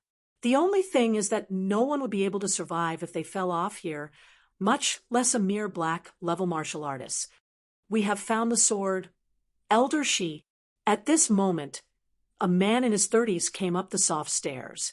There was a crooked sword in his hands. That means he really might have been eaten by something? Shi Wushan looked at the sword and suspiciously inquired. Shi Xiangyu, who hadn't talked, bleakly said, Regardless of whether he's alive or dead, we must find him. This person has such overwhelmingly powerful pills. Even the method of concocting them is worth a fortune. If we can get these, our space organization will be unrivaled. Ooh, sure shu. When Jing Shi brought Yi Mo into the Door of Serenity, 2 small nuns guarding the entrance came up and greeted respectfully. The 2 nuns saw Yi Mo behind Jing Shi and were very surprised. An older-looking nun came here and also looked at Yi Mo in shock before asking, Shimmy Jing Shi, this is... Jing Shi bowed a little and said, Shiji Jing Xian, he's Mo Ing. He came to look for Susu. Jing Xian frowned. Shimmy Jing, Shi, our sect has never let outsiders in, especially a male. Yi Mo scanned his spirit sense over this patch of houses and didn't find Luo Susu. Hearing Jing Xian's words, he walked and explained, Qianbei, Luo Susu once saved Wanbei's life. So I came here to thank her. Please forgive me for my impoliteness. Jing Xian shook her head. Luo Ing has gone into solitary training. Please go. Then she turned and left. What? Yi Mo was shocked as though he was struck by lightning and stood where he was. Luo Ing. Jing Xian just said Luo Ing? Qianbei, please hold up. After Jing Xian walked very far, Yi Mo reacted and chased up, stopping Jing Xian. What else is it? Jing Xian frowned and asked. She was more and more unhappy with Jing Shi. She openly brought a man into Serenity. This was intolerable, but she also knew Jing. She didn't even care about her, the leader of the sect. Qianbei, what was that about? You called her Luo Ing? Yi Mo shakily asked. He had been thinking day and night, but he didn't expect to hear the name Luo Ing here. Jing Xian looked strangely at Yi Mo before saying, Luo Ying is Luo Susu. She has changed her name to Luo Ying. Yi Mo shakily asked again, Can Qianbei tell me why she changed her name? Because Susu said she always dreamed about herself being called Luo Ying, so she changed her name. Jing Xian looked at Yi Mo and sighed. She shook her head and turned to leave. Yi Mo's head buzzed, however. He was dumbfounded. It was his master indeed. She transmigrated here just like him, but his master could only remember her name and forgot about everything else. Master, I finally found you. Luo Ying, I finally found you. No wonder he felt a sense of familiarity from Luo Susu in the desert. She really was Luo Ying. But why did Susu come so much earlier than him? Or was it perhaps he came here as soon as he was born, but only remembered the things after he was traumatized? Or was it due to time and space that he came 20 years later? In that instant, all thoughts of emotions came. Yi Mo had a feeling as though his chest was being burnt fire. In the back mountain of serenity in a stone room, a white-clothed woman, as though the goddess of eternity, sat quietly on a round cushion. There was no movement. Her face was so pale that there was not a trace of blood on it. Even so, it still couldn't cover her world-stunning beauty. However, in front of the cushion, there was blood on the stone floor. It was easily discernible that it was her blood. She had stopped cultivating because she knew if she cultivated, she would spit blood. At this moment, she had an empty water bottle in her hands. Her eyes seemed cloudy. In her dreams and consciousness, there was always a figure hovering about. However, when she wanted to see clearly, that figure disappeared. Now that she couldn't cultivate, the figure in her head appeared more frequently. It was as though she had known that person a long time ago. Eventually, that hovering figure stopped, and she discovered it was Yi Mo. After a long while, she breathed comfortably and felt the jade necklace on her chest. The jade was only the size of a pea. She knew that if it weren't for this jade, she would have been tortured to death by this frost room. However, what made her more confused was that she felt Yi Mo's chi on this jade necklace. Was she thinking too much? Or what? 3 years. She smiled bitterly. She couldn't even last 3 months. If this pea-sized jade disappeared, it would be the time she died. Even her master couldn't last 2 years. How could she last 3? Her mind flashed the moments when Yi Mo was still with her. He pointed at the clear well in the desert and said, Happy birthday. This is the gift the heavens told me to give you. Do you like it? I like it. I really like it. That's the best present I ever received. Thank you, Yi Mo. The white-clothed woman mumbled. There was some softness in her eyes. Since she was about to die, why bother forcing herself not to think about it? She felt the dried-up blood on the cushion. There was his blood there, too. Suddenly, she had a strong desire to see Yi Mo. She wanted to ask if Yi Mo was that figure in her dreams, but she knew that even if she saw Yi Mo, she couldn't ask such words, and Yi Mo wouldn't know either. She longed for Yi Mo to bring her to see that clear well again. Some people are just destined to be remembered forever. Even reincarnation wouldn't be able to wipe away that memory.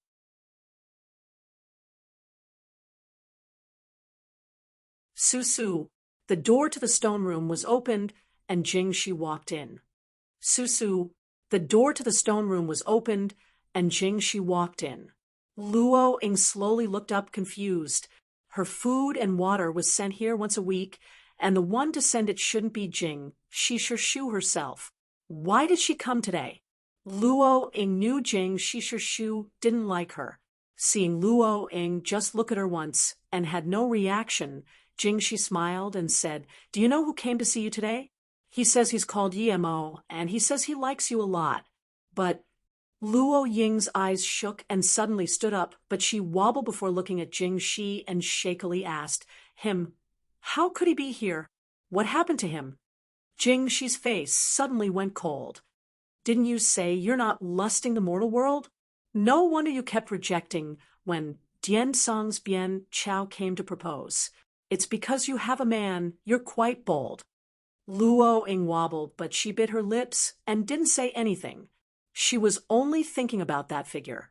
She thought she would forget about it after coming back, but she knew she was wrong.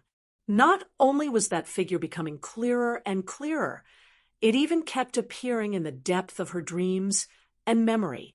She only needed to look at Luo Ying's state to know Luo Ing had feelings for Yi Mo. There was a fit of discomfort in her heart. Although she had no interest in Yi Mo, she still felt very uncomfortable seeing the two like this. She stole her man, and Yi Mo didn't even look properly at her, but publicly said he liked Luo Susu. If she liked Yi Mo too, she wouldn't be able to win against Luo Susu. Both of this mother and daughter was bad. They both liked stealing men. Even though I don't like Yi Mo, I will still make both of you receive the heaviest punishment. Thinking about this, there was a cold smile on Shi's lips. Susu, don't worry, I will let you see your man later, but before that, don't be disappointed. She suddenly patted the stone wall tens of times. A window appeared on the stone wall, but it was very small. From this window, a practicing ground 100 meters away could be seen, and even the greeting hall and VIP rooms. She opened the window and left. Luo Ing dazedly looked at Shi's back before turning back to look through the window. Her heart was chaotic. She didn't know what would happen to Yi Mo.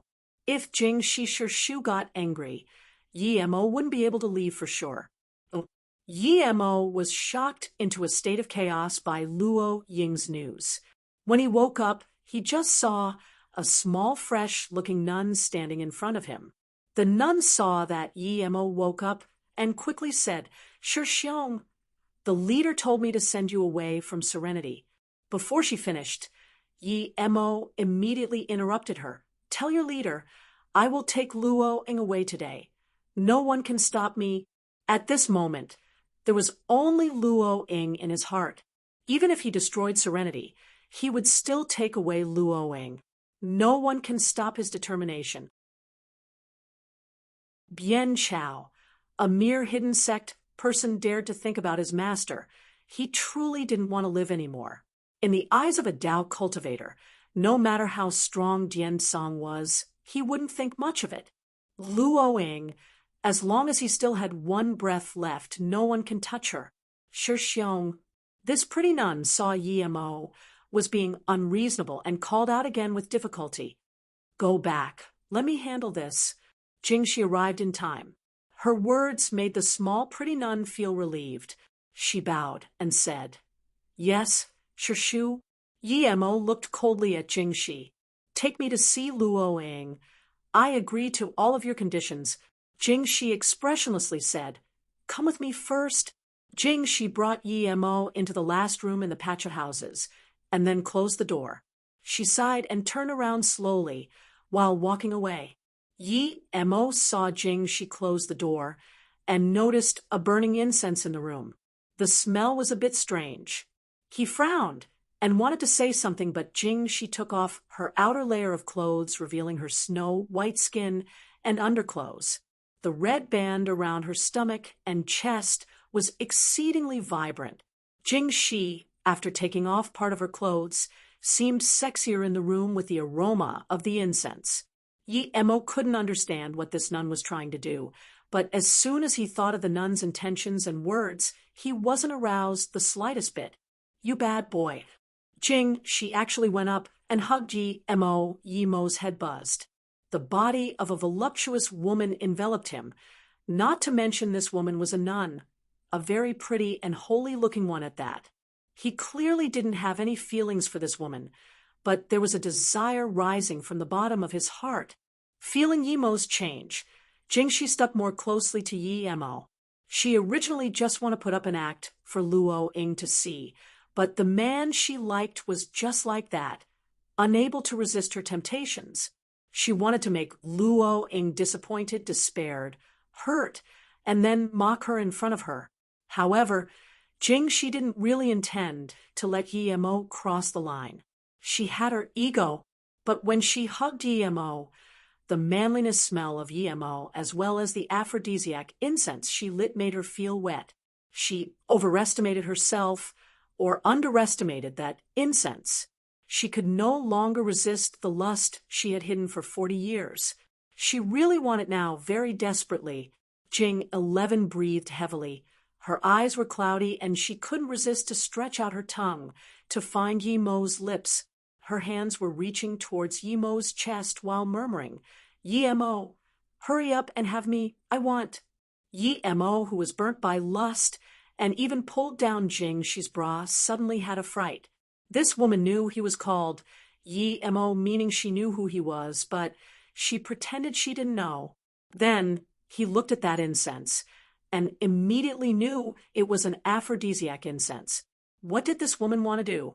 Yemo calmed down. Thinking that was close, he almost fell for it. But he didn't know she fell for it herself as well. Ooh. When Luo Ying saw Yemo through the window, she suddenly wanted to cry. She remembered last time in the desert when those bugs were about to engulf her. It was Yemo who came and carried her away. Then she remembered when Yemo couldn't escape the bugs, he would rather throw away the life-saving bag than dump her. And before he was about to die, he even slit wrist and let her drink his blood. Did he come here today to bring her away? Did he bring her to see that clear well? However, the next scene made her feel like her heart was being sliced. She couldn't understand why she had such feeling. Yemo never gave her any promise, nor did she to Yemo. But when she saw Yemo hug that woman, the way the two were acting, she couldn't prevent herself from crying. She felt her chest was shattered, and all her power was leaving her. She didn't want to look at him, but she couldn't stop herself. She remembered Jingxi's parting words, "But before you see each other, don't be disappointed." Was she disappointed? Why did he come and find her but act like that with Jingxi Shishu? Why? Luo Ying knew Jingxi intentionally seduced Yemo, but Yemo's reaction made her feel very bad. No matter how loose Jingxi was, she couldn't accept Yemo being loose with Jingxi together. She felt like she remembered Yemo from her past life. The image of Yemo in her mind was from past life, so she couldn't accept seeing Yemo and Jingxi like this. Her heart ached so much, but she couldn't control it.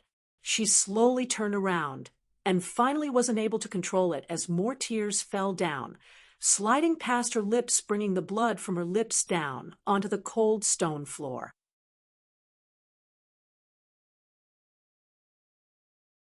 Yemo calmed down and casually grabbed Jingxi and dumped her on the bamboo mat on the side. Yemo calmed down and casually grabbed Jingxi and dumped her on the bamboo mat on the side. "Don't try this with me. Tell me where Susu is. I will give you what I need to pay you. I'm not interested in you." Yemo's voice was cold. Jingxi's joy and excitement were suddenly sent to the abyss. Although her skin was still red and the innate desires were still in her heart, that step on her ego made her unable to control herself. Even though the incense affected her, Yemo's unhesitant rejection and coarse actions made her unable to accept it. She almost spat out blood due to anger. "Good. You're very good." Jingxi walked to the corner of the room and stood before the incense. Then she turned and coldly looked at Yemo as she said, "You will regret it. You want to see Susu in your King dreams." Jingxi was about to go crazy. Although she didn't expect things to develop up to this point, she was no longer rejecting it, since it had already unfolded. However, Yemo dumped her like wild grass. If she could take that, she wouldn't be Jingxi. Yemo couldn't even bother to look at this psychopath. He ran his spirit chi and removed all the effects of the incense. He pushed the door and went out. Even if Jingxi didn't tell him, he could still ask Jingxian. He felt that Jingxian was so much easier to talk to than Jingxi. Seeing Yemo turn and leave, Jingxi was so furious she was shaking and her face was green. Her anger had completely suppressed her lust. She originally just wanted to push Emo away halfway, but it was now her turn to lose face. Other than her Jia stealing her man all those years ago, she had never been so furious. This family didn't have a single good thing. Revenge, I want revenge. Jing Xian sat at one room and seemed to know Emo had come. She said to Emo at the door, "Since you came, come in then." Emo pushed the door open and entered. He bowed to Jing Xian and said, "Jing Xian Qianbei, I know you're the leader of Serenity, but I have to take away Susu today. No matter what, I have to take her away. Please allow me so." "You really like her?" Jing Xian didn't look up but sighed and said. Emo very firmly said, "Yes, I like her a lot. Please let me. I can bring out something Qianbei will be happy with. I'm not treating Susu as a thing, but it's just my gratitude for your sect bringing her up." Sigh.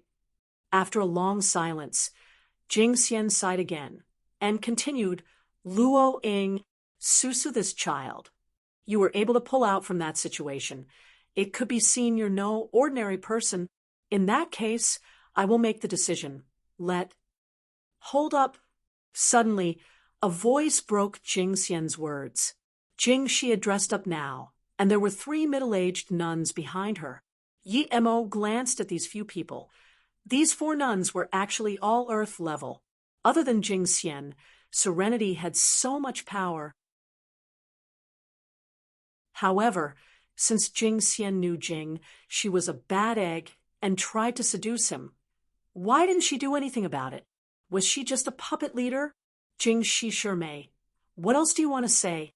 Although Jing Xian's tone was calm, Emo heard the shakiness in her tone. It was an anger that couldn't be let out. Jing Shi calmly said, "Leader Jia, this man is from the mortal world. If he comes and takes away a disciple of our sect, isn't that against the sect rules? If each person comes to take away a disciple of ours, then our sect would be long gone." Jing Shi frowned and slowly said, "Sure may, you're the one who brought him in, and you also said he wants to see Luo Ying. Why are you saying this now?" Jing Shi suddenly angrily said, "It was only now that I knew he was a covetous bastard. He tried to harass me. I also saw he was so desperate to see Susu that I let him in to see her, but I didn't know he was like this. I've went against the sect rules. I'm willing to be punished." After Jing Shi's words, the 3 nuns behind her started to look at Emo with disgusted looks. Obviously, they believed Jing Shi's words. Emo sneered but didn't talk. He looked down on these nuns, thinking they were dumber than idiots. Jing Shi's words were full of holes, but they still believed her. However, he knew that Jing Xian probably knew he wasn't like that, so he didn't bother to explain. "Then, what do you think we should do?" Jing Xian sighed. She knew Jing Shi was Ting, but she had no way to help Emo. "Jia, I think we can let this person see Susu once and kick him away immediately," Jing Shi unexpectedly said. Emo, also dazed. He didn't expect Jing Shi to let him see Luo Ying. As long as he saw Luo Ying, he would take her away for sure. Did she remember his deal with her? Jing Xian was also surprised. She was prepared to persuade Emo to leave, but she didn't expect Jing Shi to agree. What was she thinking? Suddenly, Jing Xian's face changed, as though knowing what Jing Shi wanted to do. As expected, Jing Shi slowly said, "Of course, someone who isn't from the hidden sects won't be able to see our disciples so easily. According to the rules, he needs to go on the Blade Mountain and Sea of Fire." Jing Xian immediately frowned. Before Emo could speak, she said, "Luo Ying is still in solitary training. I think you should leave first and come back after 2 years. 2 years? Emo dazed. Jing, she had a cold smile. "Of course, if you don't want to see Luo Ying, please leave." She knew Emo wouldn't reject it. Emo looked coldly at Jing Shi.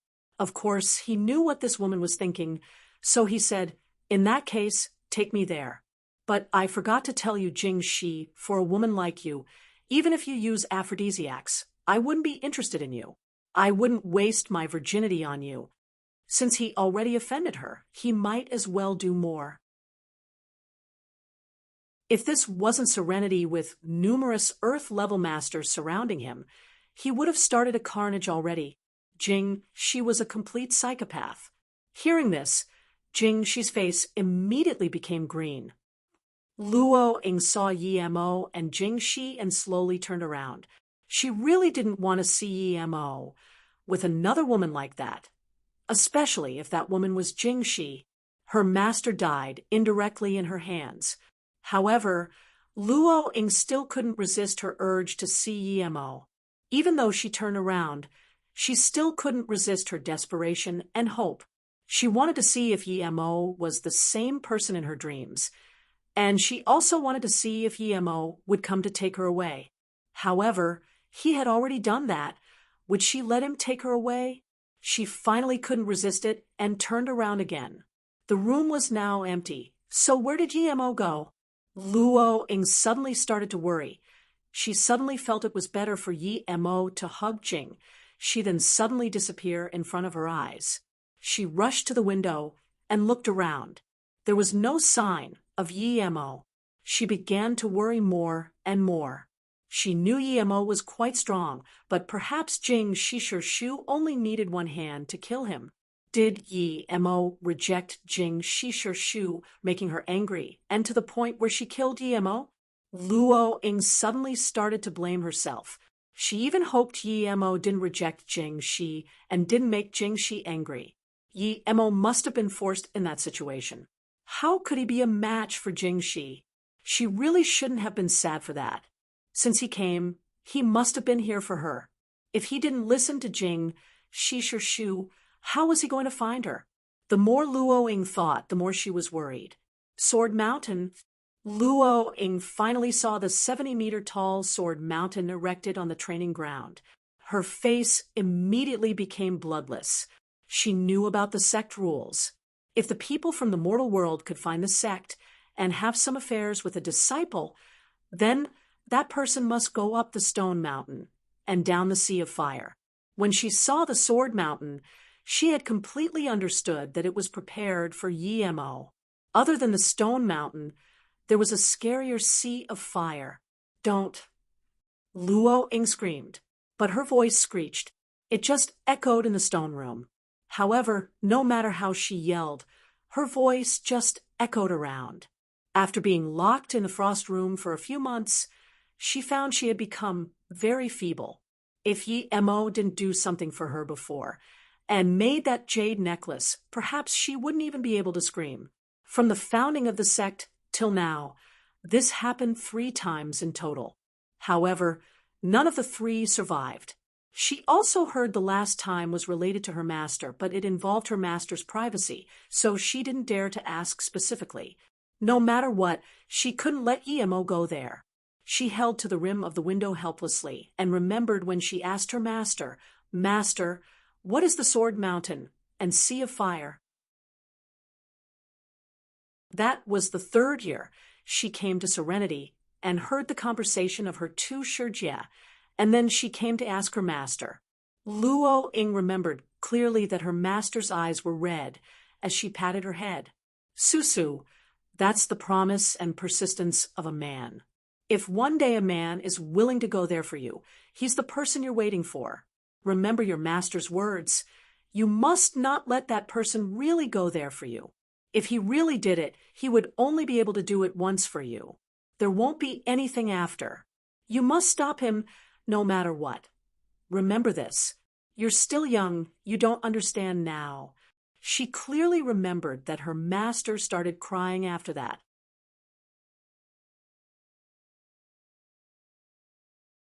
I came late.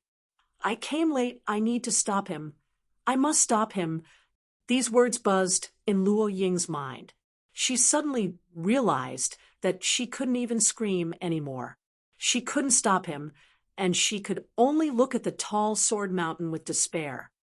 Although he didn't know what the Sword Mountain and Sea of Fire was, Yi Mo wasn't afraid of it at all. He was a cultivator. If he was scared of merely that, then he might as well not cultivate. Yi Mo followed Jing Shi and company to the training grounds.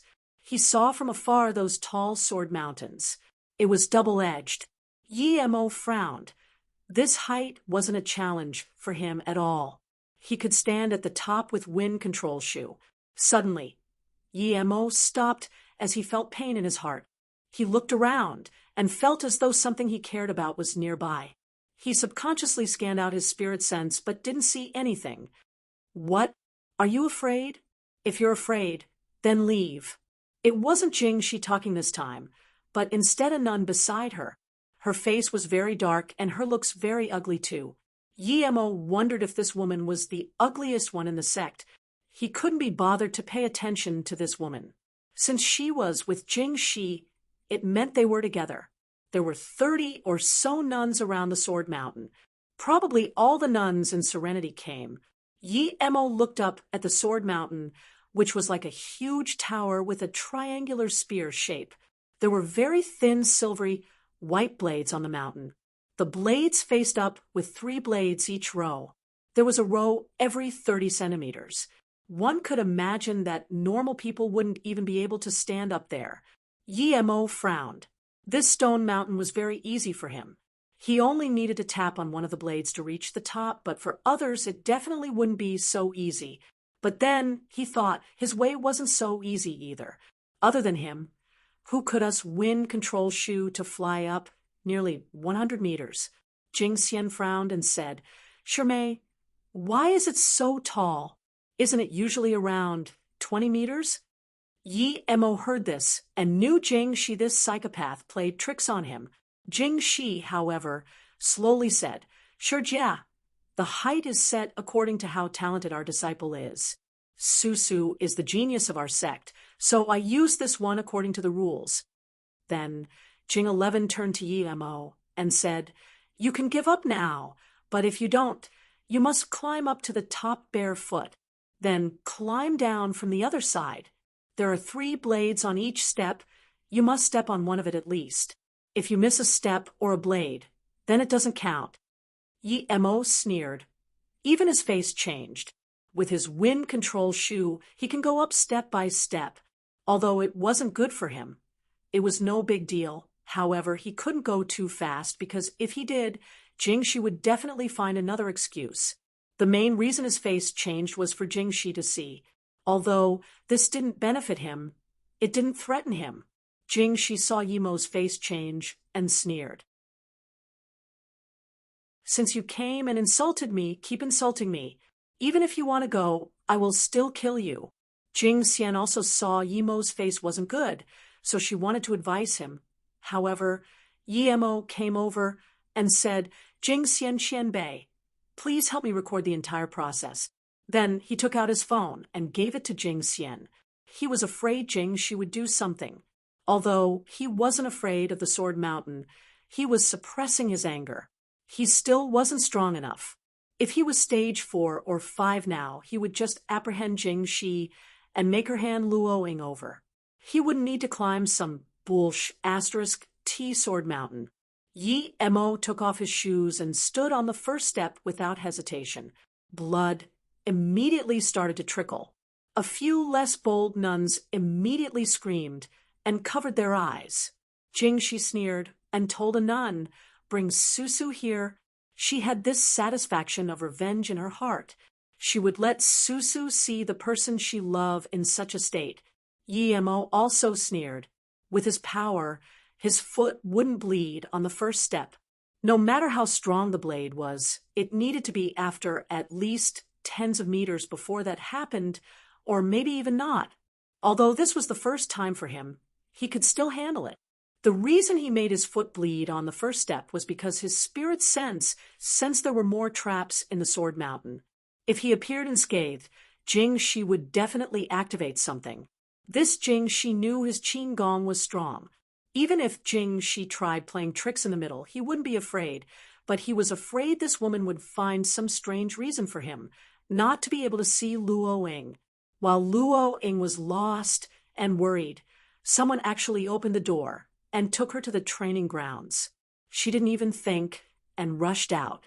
When Luoing came to the scene, Yemo was already more than 100 stairs up at around 40 meters. Yemo inundated the bottom of his feet with chi. Although his wind control shoe was strong, it wasn't easy going up step by step slowly like this. After more than 10 meters, Yemo found a way, although it was tiring. But after he focused his chi at the bottom of his feet and paired it with wind control shoe, he had a way to finish this unscathed. It was because he knew there were more traps in here that he kept his spirit sense locked tightly on Jingxi. Every 10 meters he would make himself bleed. When Jingxi saw the blood, she was ecstatic and sneered. She overestimated this punk. Bleeding on the first step, he wouldn't be able to last till the end. And this was just Sword Mountain. There was a scarier sea of fire. She didn't believe Yemo would be able to finish. Jing Xian, I finally got some revenge. Luo Ying came to the mountain with a pale face. She immediately saw the blood on the floor, causing her mind to turn blank. She wanted to scream, but she quickly held her mouth, afraid that she would affect Yemo. Susu, this friend is really good to you. He dares to walk the Sword Mountain for you. Although Shu is doing this for your well-being, but Jingxi saw Susu come and said expressionlessly, Shu, please let Yemo come down. I beg you. Before she finished, she was stunned as a large splash of blood fell down. Yemo's spirit sense was on Jingxi and didn't expect Luo Ying to suddenly appear. Luo Ying was so weak and skinny, even her face was bloodlessly pale. Under such pain and desperation, the chi under his foot dispersed, and the sharp blades immediately cut into his feet deeply. Yemo immediately knew the situation wasn't good. He gathered his focus. He wanted to kill Jingxi now for torturing Luo Ying like this. However, he knew now wasn't the time to kill this old nun, because she was stronger than him. Arg. Seeing so much blood splash, Luo Ying couldn't control her worry anymore. Tears covered her face as she kneeled down in front of Jingxian. Leader Sherbo, please let Yemo go. I beg you, Susu is willing to walk it for him. Luo Ying's heart was burning with desperation. She knew it was hopeless to beg Jingxi, so she could only kneel in front of Jingxian to beg. Jingxian sighed. She wanted to pull Luo Ying up, but Luo Ying held Jingxian's leg tightly as she cried. Jingxi sure may. Jingxian just said 4 words when Jingxi said very politely, Sure, Jie, if we break the rules of our sect, then how are we going to survive? And in the back mountain, after saying these 2 words, back mountain, Jingxi suddenly stopped and Jingxian's face changed drastically, but she didn't dare to say anything anymore. Yemo's heart felt warm seeing Luo Ying kneel down to beg for him, but seeing Luo Ying so sad made him feel worse. The bottom of his feet was sliced deeper, but he soon calmed down. He gathered his chi at the bottom of his foot and walked even faster. Susu, stand up and wait for me. I will take you away. Yemo's calm voice sounded by Luo Susu's ear. Luo Susu stood up in joy. Her eyes filled with Yemo. Yemo really was here to take her away. Did he remember something in his dreams just like her? Why did he sound so natural and unquestionable when he said he was going to take her away? Seeing Luo Ying stand up and seeming to forget about her existence, Jingxi's eyes went cold. You filthy pair, I won't let you live well. Thinking about this, Jingxi got down from the other side. Everyone was shocked. They had never seen someone walk the Sword Mountain so easily. Even Jingxian was shocked. She never expected this young man to really walk the Sword Mountain step by step. Luo Ying's eyes were always on Yemo. The closer she was to Yemo, the more she felt Yemo as the person of her dreams. At this moment, Yemo came down, and she immediately ran over hugging him. Other than tears, she didn't know what to say. If she was suspicious before, she wasn't suspicious at all after seeing that Yemo was willing to walk the Sword Mountain for her. Sword Mountain, she suddenly remembered and squatted down quickly. Yemo, your feet. Yi Mo carried up Luo Ying and looked at her carefully. Sorry, master, I came late.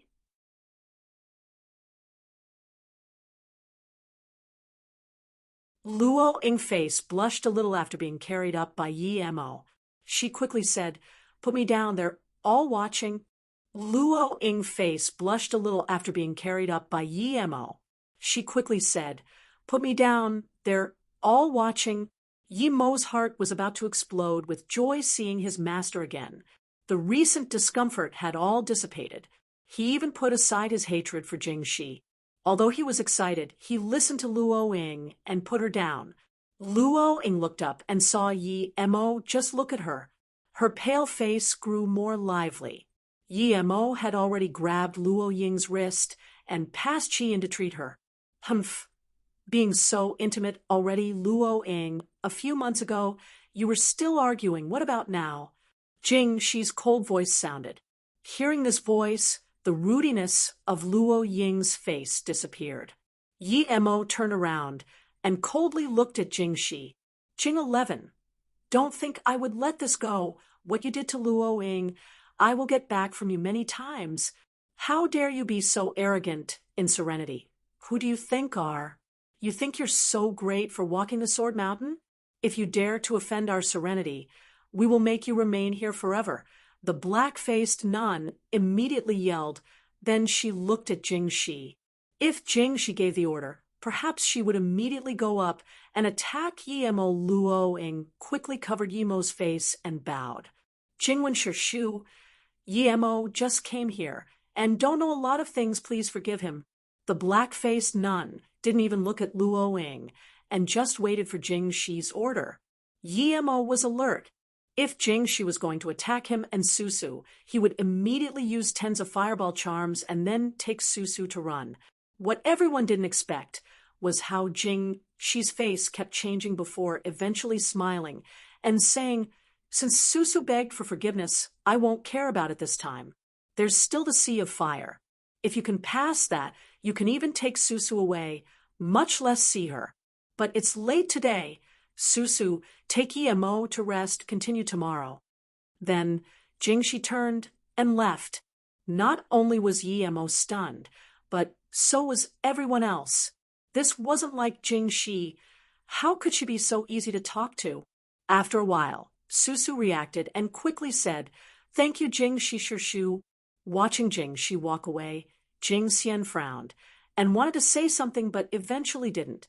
Soon, there was only Yi Mo and Luo Ying at the big training ground.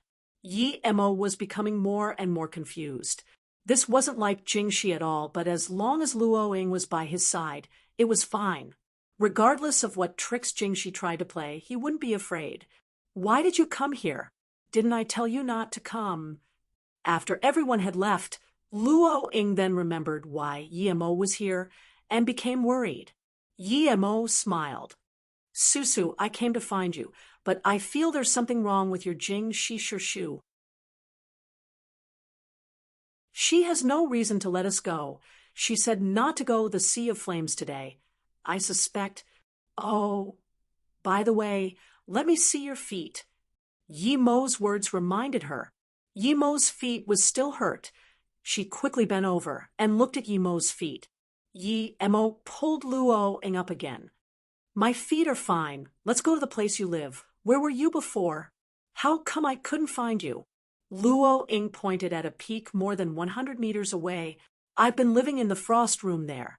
Jing Shi Shu made me stay 3 years in there for punishment. Tell me why 3 years in a frost room? Yi Mo was immediately furious. Only a few months had passed, yet Luo Ying was tortured like this. If it was 3 years, that would surely take her life. Jing Shi, you old nun. No wonder he wasn't able to find Susu. The place Luo Ying pointed at was just out of his spirit sense range. Feeling Yi Mo's anger, Luo Ying quickly pulled Yi Mo and said, Yi Mo, I'm fine now. Let the past go. I'm very happy that you can come to see me. Susu, tell me, why is Jing Shi targeting you? Yi Mo was very unhappy. Although he was determined to take Luo Ying away, He couldn't stay calm about Jing 11 torturing Luo Ying like this. Luo Ying felt warm. This was the first time she felt such warmness after her master died. She looked up at Yimo and said, "Because my heart isn't calm and I can't cultivate, so your heart isn't calm and you can't cultivate." Yimo repeated. Although he didn't know what it meant, he said, "Since you can't, then don't. I will give you the way to cultivate. It's much better than the garbage of serenity. The things my master taught me isn't garbage. I don't like you talking about my master like that." Then Luo Ying turned and left. Yimo helplessly smiled. He knew his words were a bit over the top, so he chased and awkwardly said, "Okay, my bad, but I have a way for you to cultivate." Luo Ying didn't say anything and just walked into one room at the furthest. Yimo awkwardly stood at the door, not knowing whether he should go in or not. "What are you standing at the door for? Why aren't you coming in?" Luo Ying's voice sounded. Yimo rejoiced and quickly went in, closing the door on the way. The moment Yimo closed the door, Luo Ying's body shook. Yimo saw it and immediately remembered that Jing Shi didn't seem to arrange a place for him to stay, but he didn't mind it. As long as he was with his master, it was fine. Luo Ying walked to the corner of the room and lit an incense. Yimo looked and quickly said, "Susu, you can't light that incense." Luo Ying looked strangely at Yimo. "This is serene incense. It can calm you down. We disciples of serenity would all use this incense to clear our mind. Why can't I light it?" Yimo awkwardly opened his mouth. He didn't expect the aphrodisiac incense to look the same as the serene incense. He couldn't help but look down on himself. How could Luo Ying be the same type of person as Jing Shi? Because it was a bit awkward, he could only say, "Master, your state is very bad. Let me treat you." Luo Ying looked at Yimo in bewilderment. "Why do you call me master? You called me that just then. Why did you say it again?" "Huh?" Yimo looked hesitantly at Luo Ying. He realized that Luo Ying didn't remember anything except for her name, or perhaps there was a hazy image of him in her brain. That's why she treated him differently. But how was he going to explain this to her? This explanation would be too bizarre. "How about I treat you first, then I'll tell you later?" Yimo played it off. Luo Ying nodded, but for some reason her face blushed a little. Yimo looked at the incense. It smelt very similar to the aphrodisiac incense, but it didn't seem to be too similar. He was confused. Luo Ying sat on the mat and didn't say anything. She knew Yimo's medical skills were great. That time, he had even saved her in the desert. Yimo nodded and took out a face-preserving pill and passed it to Luo Ying. "Eat this first, then I'll do acupuncture for you." Yimo didn't doubt the face-preserving pill at all and ate it. Soon, she closed her eyes while waiting for Yimo's acupuncture. Luo Ying was just a little weak, and the situation wasn't too serious. Yimo helped her recover the meridians that was damaged by the frost chisun, and then he used a few clear water shu to clean away the impurities brought out by the face-preserving pill. In less than an hour, Luo Ying looked at her hands and skin. She couldn't even believe her change. Her skin was white on the surface but red underneath. Her whole body seemed lighter. "This was like last time in the desert, but I seem to feel a lot lighter," Luo Ying casually said. Yimo helped her cleanse her impurities in the desert. And this time, with the help of the pill, it was more complete. Luo Ying's face suddenly became more red, making Yimo's heart palpitate fast. A burning sensation rose from the bottom of his heart. He also felt something wasn't right and subconsciously looked at that incense. It was about to be burned out. Obviously, it was different than the one Jing she used, but it seemed a little similar. Yimo felt his desires become stronger and stronger. Was it because he saw Luo Ying? He subconsciously looked at Luo Ying. Her snow-white neck seemed a little red. The faint, fresh aroma of a virgin emitting from her shirt made it difficult for him to breathe. His eyes moved to Luo Ying's face and found Luo Ying staring right at him. Her face was more vibrant than ever. There was a softness in her eyes that was about to melt him, but her out-of-this-world beauty made Yi Mo have the thought of not daring to desecrate her. Susu, Yi Mo called out with difficulty. He felt his throat was very dry. Seeing Yi Mo like this, Luo Ying shyly smiled. This smile made all the flowers in the world lose their color and made the world brighten up. Luo Ying slowly moved closer and rested on his chest. That faint aroma made Yi Mo unbearable to resist, and he subconsciously looked at Luo Ying and kissed her lips. Seeing Yi Mo try to kiss her, Luo Ying's already shy face became even more vibrant. She wanted to move her head away, but there was a desire in her heart as she clumsily kissed Yi Mo's lips. When Yi Mo felt that soft and wet sensation, his head buzzed and couldn't control himself anymore. He desperately demanded more, while Luo Ying followed up clumsily. The curved moon rose up as a harmonious moonlight shone through the wooden window falling on Yi Mo and Luo Ying. It made things extraordinarily calm and placid, as though depicting this love couldn't be stopped even by space and time.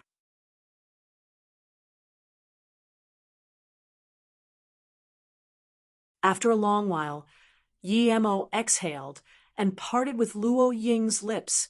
Luo Ying didn't dare to look at Yi Mo, so she just buried her head in his chest as though those clumsy acts were irrelevant to her. After a long while, Yi Mo exhaled and parted with Luo Ying's lips.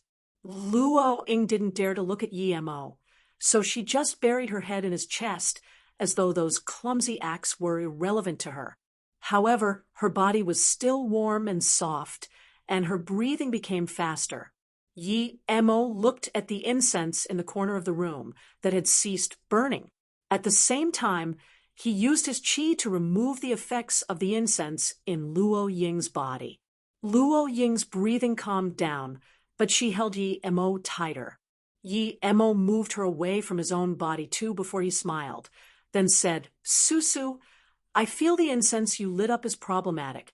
It seems to be a type of aphrodisiac." Luo Ying looked up and smiled sweetly. I realized that after. The smell seemed different than the serene incense I used before.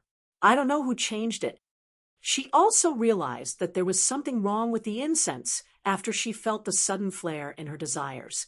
Although she longed to see Yi Mo, she wouldn't be like this as soon as they met.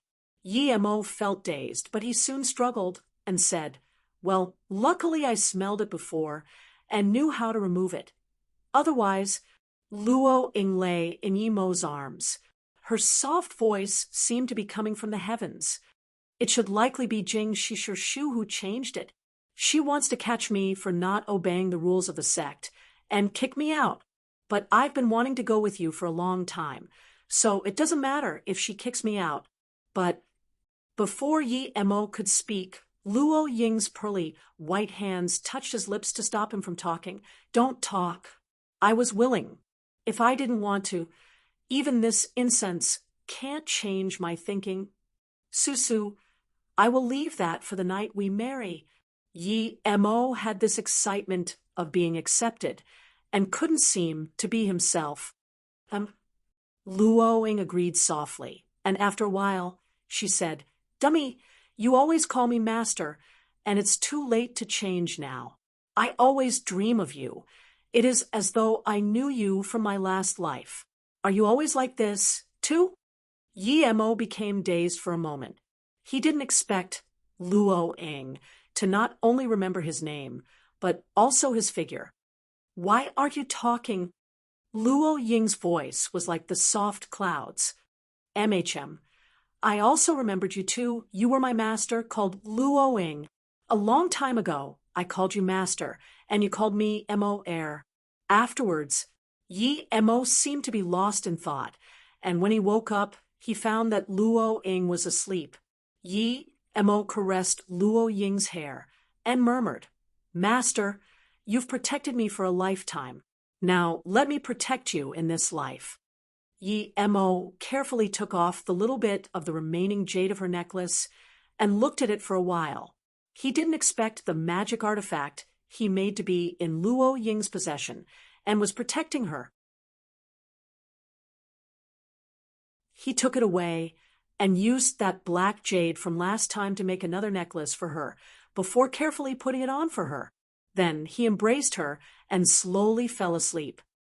The ray of dawn shone through the mist into the room. Luo Ying opened her eyes. She looked at Yi Mo as she embraced him. Her heart was calm.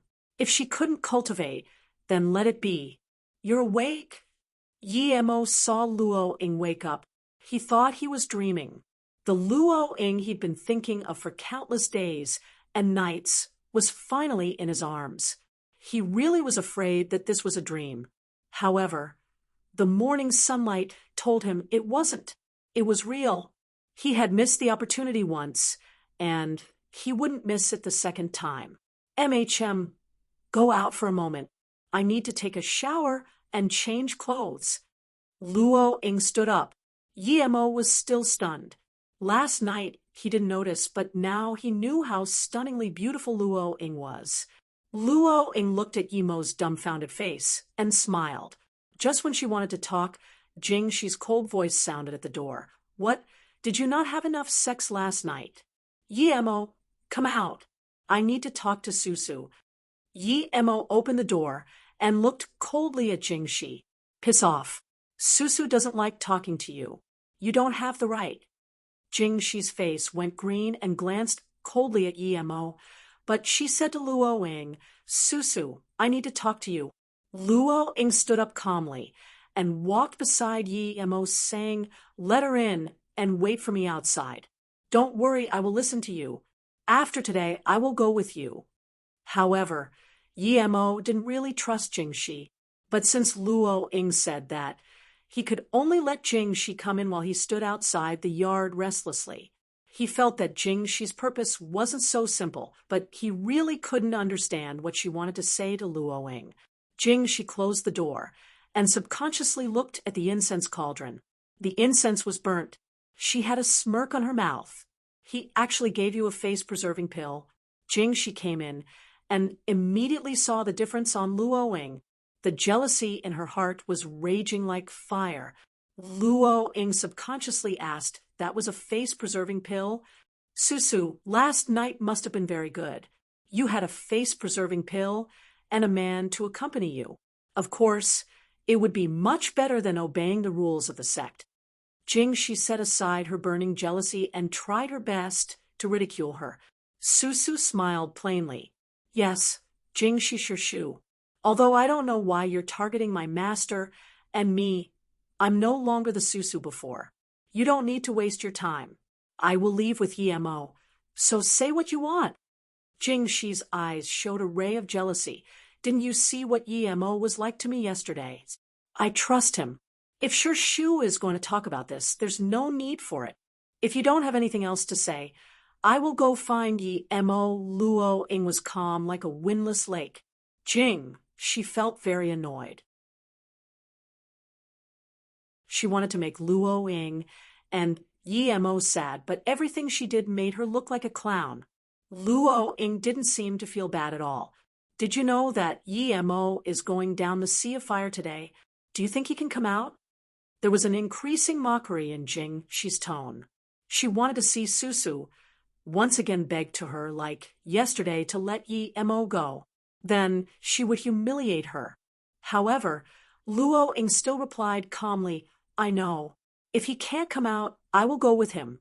Shu, if you don't have anything else to say, please leave. Jing Shi was shaking in anger. She didn't expect Luo Ying to not be begging her. Although she still wouldn't let the two go even if Luo Ying begged her, she wanted to see Luo Ying's despair after her begging. Luo Ying looked calmly at Jing Shi and didn't say anything. She knew this Shu was trying to mentally break her and make her feel bad. Then Jing Shi would gain satisfaction. After talking with Yi Mo last night, she no longer wanted to stay here anymore. But did you know that you and Yemo are siblings? Jingxi's voice seemed to come from hell.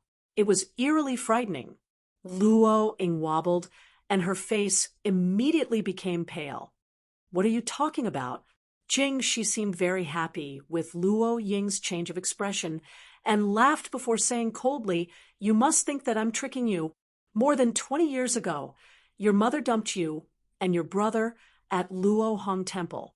Then you were chosen by Ning Zhongfei and Lan Yu, but Yi Mo was taken in by Yan Wentian and his wife. 5 years later, your mother tried to get you to come to Serenity. She thought I didn't know, but I saw everything in my eyes. It was because she stole my man that I hate her to the end of time.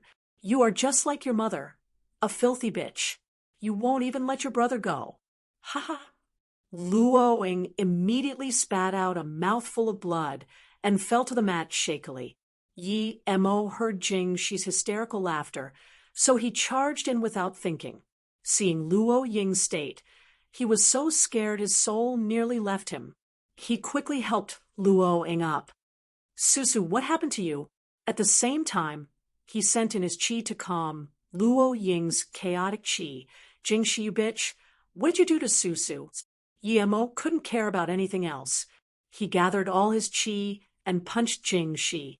Jingxi didn't expect that Yemo would attack so suddenly. She hurried to defend, but this fist was fully powered with anger. And in such a hurry, Jingxi wasn't able to completely negate the force of the punch. Thud! Jingxi was smashed into the wall, causing her to cough out blood. She looked coldly at Yemo, but actually didn't attack. She turned to leave. Yemo even wanted to chase up, but was pulled by Susu.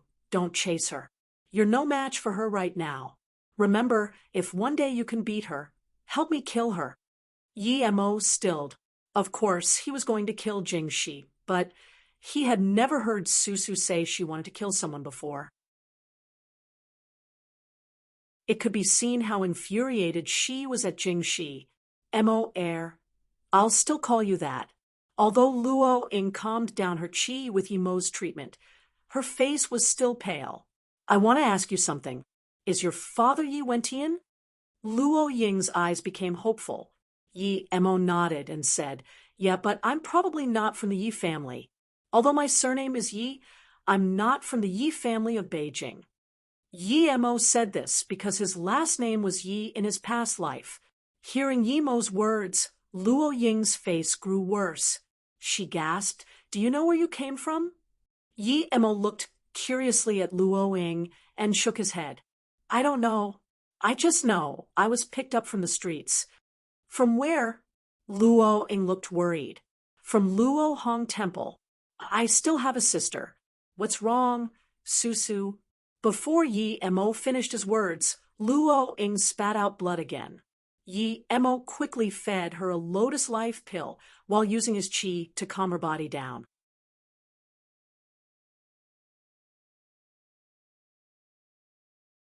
Luo Ying calmed herself and gently patted Yemo's hair. "I'm fine. It'll just be hard on you. You need to take care of yourself." Luo Ying calmed herself and gently patted Yemo's hair. "I'm fine. It'll just be hard on you. You need to take care of yourself." Yi Mo couldn't understand Luo Ying's words and pushed her into his arms. Luo Ying's body froze, but didn't push him away. After a long while, Longing pushed Yi Mo away and looked at him carefully until Yi Mo felt it was a little awkward. Then she said, "Mo air, go out and wait for me. I want to clean myself." "Okay, I'll be outside." Although Yi Mo didn't know what Jingxi said to Luo Ying, he wouldn't let Jingxi go no matter what. Even if he would starting feud with Serenity, he would finish this wretched nun. As soon as Yi Mo walked out of the door, he saw that dark-faced nun. She sneered at Yi Mo, "Such a cocky Xiaobei. You dare to be arrogant in Serenity." The nun pulled out her horsetail whisk and was about to attack. Her power wasn't even as strong as Lone Wolf. Yi Mo wouldn't be afraid of her, but before the two attacked, Jing Xian walked over and said to that nun, "Jingwen Shimei, I have a few words I want to say with Yi Shizhu." TL note: Shizhu, what nuns and monks refer to other people not in their religion. It essentially means patron. This black-faced nun didn't dare to disobey Jingxian, and quickly said, "Yes, leader Jia." Yi Mo had some good impression of Jingxian, and also thanked her. Jingxian looked at Yi Mo and said, "Yi Shizhu, come with me." Yi Mo saw Jingxian bring him to the room she brought him to yesterday, and felt strange, thinking, don't tell me this nun is going to do the same as well. What Yi Mo worried about didn't happen. Jingxian took out a bag and gave it to Yi Mo. This was left behind by Susu's master. "When you take Susu away today, give this to her. Susu is a kind soul. You mustn't let her be mistreated." Sigh. Before Shirmei left, she left Susu under my care, but I let her be mistreated too much. After pausing for a moment, Jingxian continued, "Yi Shizhu, don't go down the sea of fire today. No one can pass that. I will talk with Jingxi Shirmei." He took the bag and felt strange. Why didn't she give it to Luo Ying straight away? But still he replied, "Thank you, Jingxian Qianbei. Qianbei, please rest assured. I won't let Susu be mistreated. Even if I suffer, I won't let her suffer." Humph, so bold statement. Jingxi appeared at the door again. Yi Mo got up abruptly. His eyes were extremely cold. If it wasn't due to Jingxian, he would use all his means to kill his disgusting nun. Jingxi also looked coldly at Yi Mo. "You don't need to wait for Susu. She won't leave with you. She had left Serenity. You won't be able to find her forever." "Ha ha, no matter how pretty she makes things sound, she is just lying to you. Ha ha." "What?" Yi Mo immediately charged out and went to Luo Ying's room with his fastest speed. The room was empty. Last night's bamboo mat was still there. On it was a letter and a small pouch. Yi Mo ripped open the letter. The content was very short. "I'm going, don't think about me. You need to stay safe. There's a strand of my hair in the pouch. Let it stay with you forever. Jingxi is a mad woman, don't bother with her. I'll be happy as long as you're fine. I really don't want to go. I don't want to lose you. It's because I love you. I don't want you to be my brother. I can't accept this fact. I just want to love you." The remaining content was soaked, wet by tears. Why? Luo Ying. "Susu." Veins on Yimo's forehead popped as he roared, "Susu, master, don't leave." Yi Mo barged out of the room, his spirit sense searching everywhere. He went to the entrance with the stage and the metal chains, but he didn't see Susu. Yi Mo went back to Serenity, but was stopped by the black-faced nun. Under intense range, Yi Mo threw more than 10 fireballs and didn't even care about Jing Wen's horsetail whisk. While Jing Wen was surrounded by the fireballs, she punched Jing Wen more than 10 meters away. Jing Wen was paralyzed on the ground, spitting out blood. She didn't expect Yi Mo to have such power. But Yi Mo's back was also bloodied by the horsetail whisk, but Yi Mo didn't care at all. A few other nuns wanted to stop Yi Mo, but was stopped by Jingxian. "Let him be. He's emotionally unstable now. Wait till he stabilizes." A few nuns stared in horror at the fireball charms Yi Mo threw out. Even Jing she didn't expect he had such a killing move. Yi Mo charged into the frost room, where Susu was kept. Other than the frigidness, there was nothing inside.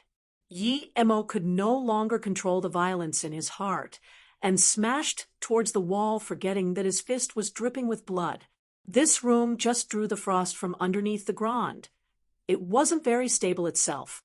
Under Yi Mo's constant barrage, the stone wall finally started to crack. Rumble. Yi Mo punched the wall again.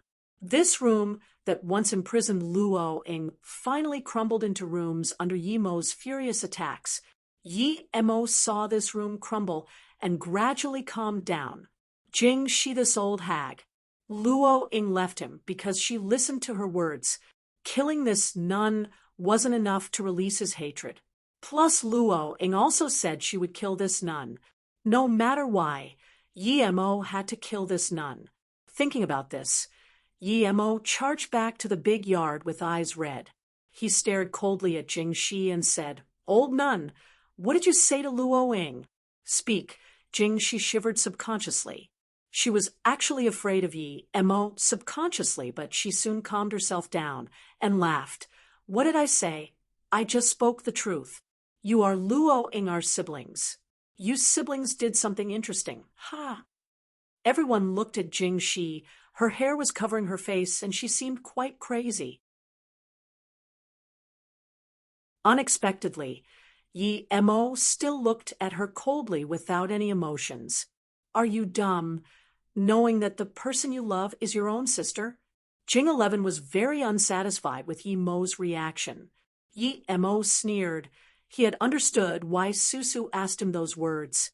It seemed Susu was mistaken. He grabbed more than 10 fireball charms and said coldly, "Before you die, I will let you be an enlightened ghost. I was adopted by the Yi family at Luo Hong Temple indeed, and I also have a sister. We both have a bracelet to recognize each other. See, it's this one." Yi Mo took out a bracelet and wobbled it in front of Jing 11. Then he continued, "Oh, I forgot to tell you, my sister is younger than me. She was also adopted from the Luo Hong Temple, but Susu is 2 years older than me. She wasn't picked up by the Ning family from the Luo Hong Temple." "Impossible. Susu was adopted from the Luo Hong Temple." Jing Shi's face became hideous. Yi Mo sneered. "Susu was picked up by Qingshua's mother outside the Luo Hong Temple. There was still some distance with the Luo Hong Temple. You probably didn't know that when Susu was adopted, she was already more than one." "Impossible. This is impossible." Jing Shi was losing control. Her eyes became red as she pointed at Yi Mo. "Jing, she is you and Susu's mother. It's Jing Shi, that wretched bitch." "Enough." Jing Xian couldn't help and reproached. Jing Xian looked disgustedly at Jing Shi before saying slowly, "Jing Xen was a virgin even till the moment she died. How could she have children? Jing Shi, you're stepping over the line. Luckily Yi Shizhu isn't siblings with Susu. If they are, then your actions won't be allowed by the heavens." "What? Jing Xian is a virgin? Ahaha." Jing Shi seemed to have heard the funniest joke and laughed hysterically. At this moment, the black-faced nun and 2 other nuns closed their hands and said, "Jing Shi Shimei, Jing Xian Shijie is right. Jing Xian Shimei was indeed a virgin. Before she left, her virgin mark was still on her arm. We can testify to that." "She isn't," Jing Shi murmured. "All I've done was for nothing, nothing, no." Yi Mo sneered and could no longer resist his killing intent for Jing Shi. He rushed up and raised his fist. Jing Shi, who was half crazy, was smashed away by Yi Mo's fist, spitting blood in midair.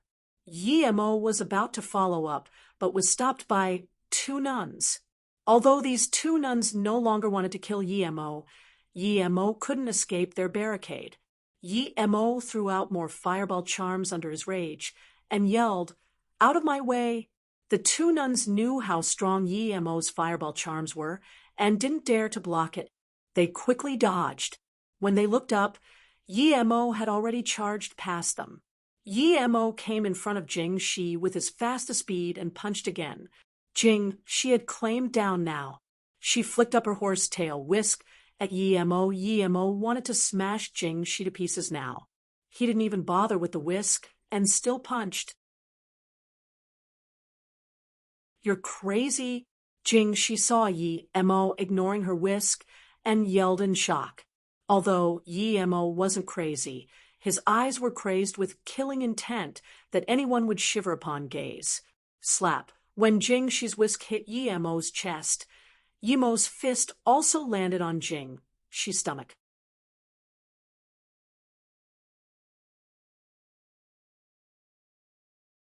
Pumph. Jing Shi felt into the deep abyss outside Serenity. Pumph. Jing Shi felt into the deep abyss outside Serenity. At the same time, Yi Mo retreated many meters and crashed into the wall. Many of his ribs were broken, and he also spat out a mouthful of blood. However, Yi-Mo took a Lotus Life pill as fast as he could. He slowly stood up and turned to look at Jing Xian. He didn't say anything and just left this place that made him sad and disappointed. The reason he didn't talk to Jing Xian was because he wasn't very happy with her either. It was obvious that Luo Ying was going to die after being sent into the frost room. Jing Xian was the leader of the sect, but he did nothing about this. This made Yi-Mo lose his good impression of her, and while he killed Jing Shi, he had a subtle feeling that he was being used. Although he knew that Jing Xian might not have thought it that way, but he was still uncomfortable. Seeing Yi-Mo disappear from Serenity, Jing Xian sighed and didn't go after Yi-Mo's responsibility. Instead, she turned and walked to the frost room that was shattered by Yi-Mo. Yi-Mo didn't go very far after leaving Serenity. He found a distant place to sit and recovered his injuries. Then he left Serenity along the mountain path. He came to the platform and walked over the metal chain. However, he didn't go down the mountain. He dug a hole in the cliff face, tens of meters below the metal chains. The stone cave had an area of about 3 to 4 meters. Yi-Mo had 2 reasons to stay here. First, he wanted to digest the essence chi stone, and second, it was to try his luck and see if Luo Ying would come back. The place he was at was just about 100 meters from the top. If someone passed here, he would be able to notice it. When everything was ready, Yi-Mo started cultivating. There was a little amount of spirit chi in the essence chi stone, and it was much harder to digest than spirit stone. Although he still had a lot of things to do, he still hadn't gone to Fong, and even though he promised he would do so. As for that Taekwondo thing, he already forgot it. He didn't even have time to go to the Song family, much less that North Sand. Without power, everything was unachievable. If he didn't have the resources, never mind, but he had an essence spirit stone. If he just left it in his ring and didn't use it, it would be a waste. Although he could still cultivate at other places, he still had a sliver of hope that Luo Ying would come back. After experiencing this series of events, he knew that he shouldn't be weak here. Luckily, he still had food in his ring, and it was fine even if he stayed here for a few months. Time flies as one cultivates. A week later, when Yi-Mo's essence chi stone had become dust, his power was at the peak of stage 3. If he still had another one, or a little bit of fortune, he could reach stage 4. Yi-Mo sighed. He had to stop. Without resources, he wouldn't be able to progress, no matter how much time he used. However, he was very satisfied with his progress in a week. He had only been here in this world for less than a year, and this place was seriously not suitable for cultivation. But still, he was able to reach the peak of stage 3. What could he say? When he first came here, he thought he would never be able to reach stage 3, but now he was about to reach stage 4. Plus, the reason he could cultivate to this stage was mostly due to fortune. Without those, perhaps he would still be struggling in stage 1. He needed to improve his power, but he couldn't cultivate, so he could only forge the flying sword. Luckily, all the materials were ready. Yi-Mo really wanted to thank this auction. Without it, not only was there not enough materials for his flying sword, but he wouldn't even be able to reach peak of stage 3 as well. He casually took out the gung iron essence, deep sea buttonwood, green silver sand, star jade, and other materials. Yi-Mo felt satisfied looking at them. These materials were top-grade materials for making flying swords even in the cultivation realm, but he actually managed to gather it. He would have never believed he could gather it when he first came here. Yi-Mo's power increased a step, and his chi fire was also much stronger. Although chi gathering state chi fire was still a bit weak for making flying swords, Yi-Mo had to make one. If he didn't, he wouldn't be able to beat Earth-level masters. Plus, once his power increased, he could reforge it. The reason he chose this place to make the flying sword other than waiting for Luo Ying was because Yi-Mo believed the auction holders wouldn't just let him go. It must have been a hidden sect power that held the auction, and he also heard Jingxi say it was some space organization. Even though Yi Mo knew these hidden sects wouldn't appear in the mortal world, Yi Mo didn't dare to be careless. They didn't appear in the mortal world, but it didn't mean they couldn't. If there was something they desire, they would be completely able to come out. For them, it was too easy to lock down Wuliang Mountain. Yi Mo collected his thoughts and started up a gust of chi fire. Then he put the gung iron essence, deep sea buttonwood, green silver sand, star jade, and the other materials into the fire, making them slowly melt and mix. Because Yi Mo's power was so low while he was forging the sword, he had to slow down just to recover chi. The impurities of the materials were slowly removed under Yi Mo's control. If he was foundation establishment stage, Yi Mo could finish this in one day, but due to his low power, he took half a month to finish refining the materials. After taking them out, he started to forge them into the shape of a sword and mark formations on it. After another half a month, even though Yi Mo slowed down and rested in between, he was still so tired that his face was pale and his chi was empty. However, Yi Mo was getting more and more excited because his flying sword was about to be finished. There was a clear chirp, and Yi Mo immediately spat out some essence blood on the flying sword. A 30 centimeters long sword floated in front of Yi Mo's eyes, emitting a faint purple light. Yi Mo knew it was due to him adding the star jade. Star jade was such an overpowered material. With Yi Mo's power, he actually made a high-grade flying sword. Yi Mo waved his hand, and the sword landed on his hand. There was the sense of blood relation. His power was too low, and he couldn't change the size of the flying sword. Once he got stronger, he could turn the flying sword into a small light and put it in his dantian, or he could turn it into more than 3 meters long and fly on it. The flying sword seemed intelligent and emitted a sense of intimacy. Go, Yi Mo casually threw the flying sword out, and it flew around in the air by itself like a glamorous shooting star. Yi Mo took it back and couldn't help to feel proud. Zhang Zhihui, you old fatty, don't let me see you again.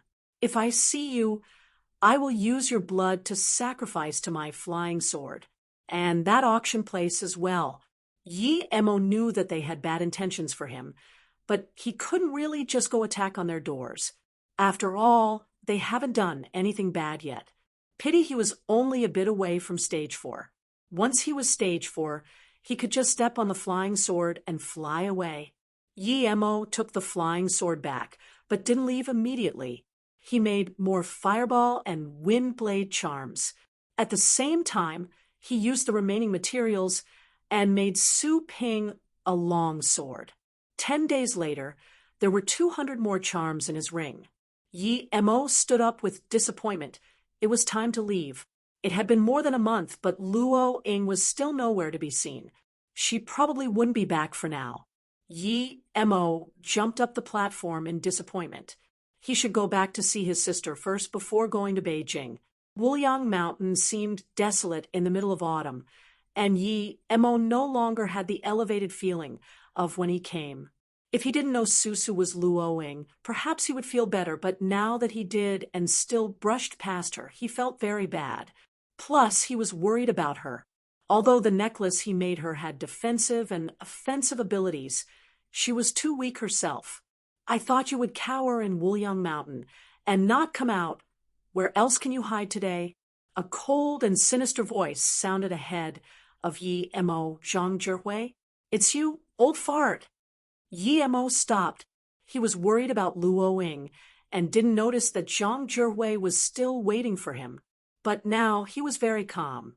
He was at the peak of stage 3 Qi gathering, and he had a flying sword. Even if he didn't have the sword, he could smash this old guy to death with his fireballs. Humph, you got balls. Xiao Bei, learn how to be a human next life. Originally, I just wanted you to leave the Lu Blue carrot behind. Now you will leave your life behind too. Zhang Zhihui heard Yi Mo's disrespectful calling of him and became angrier. Yi Mo coldly looked at Zhang Zhihui and blandly said, "Old fatty, you're really persistent. You actually waited here for more than a month. In that case, I'll sacrifice your blood to my sword."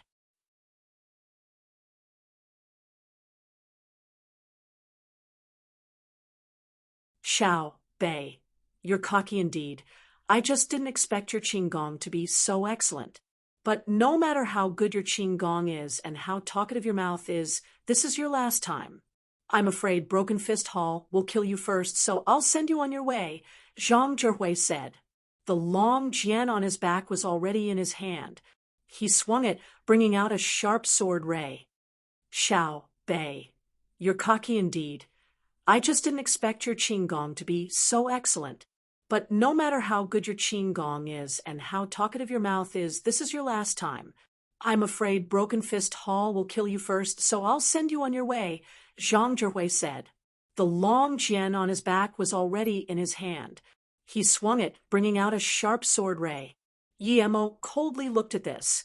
He didn't expect this old guy to still have more moves. It could be seen that these old farts in Earth level weren't easy to mess with. They weren't so superficially angry as they looked. He knew the reason why Zhang Zhihui wanted to kill him so much was to find the Lu Blue Carrot.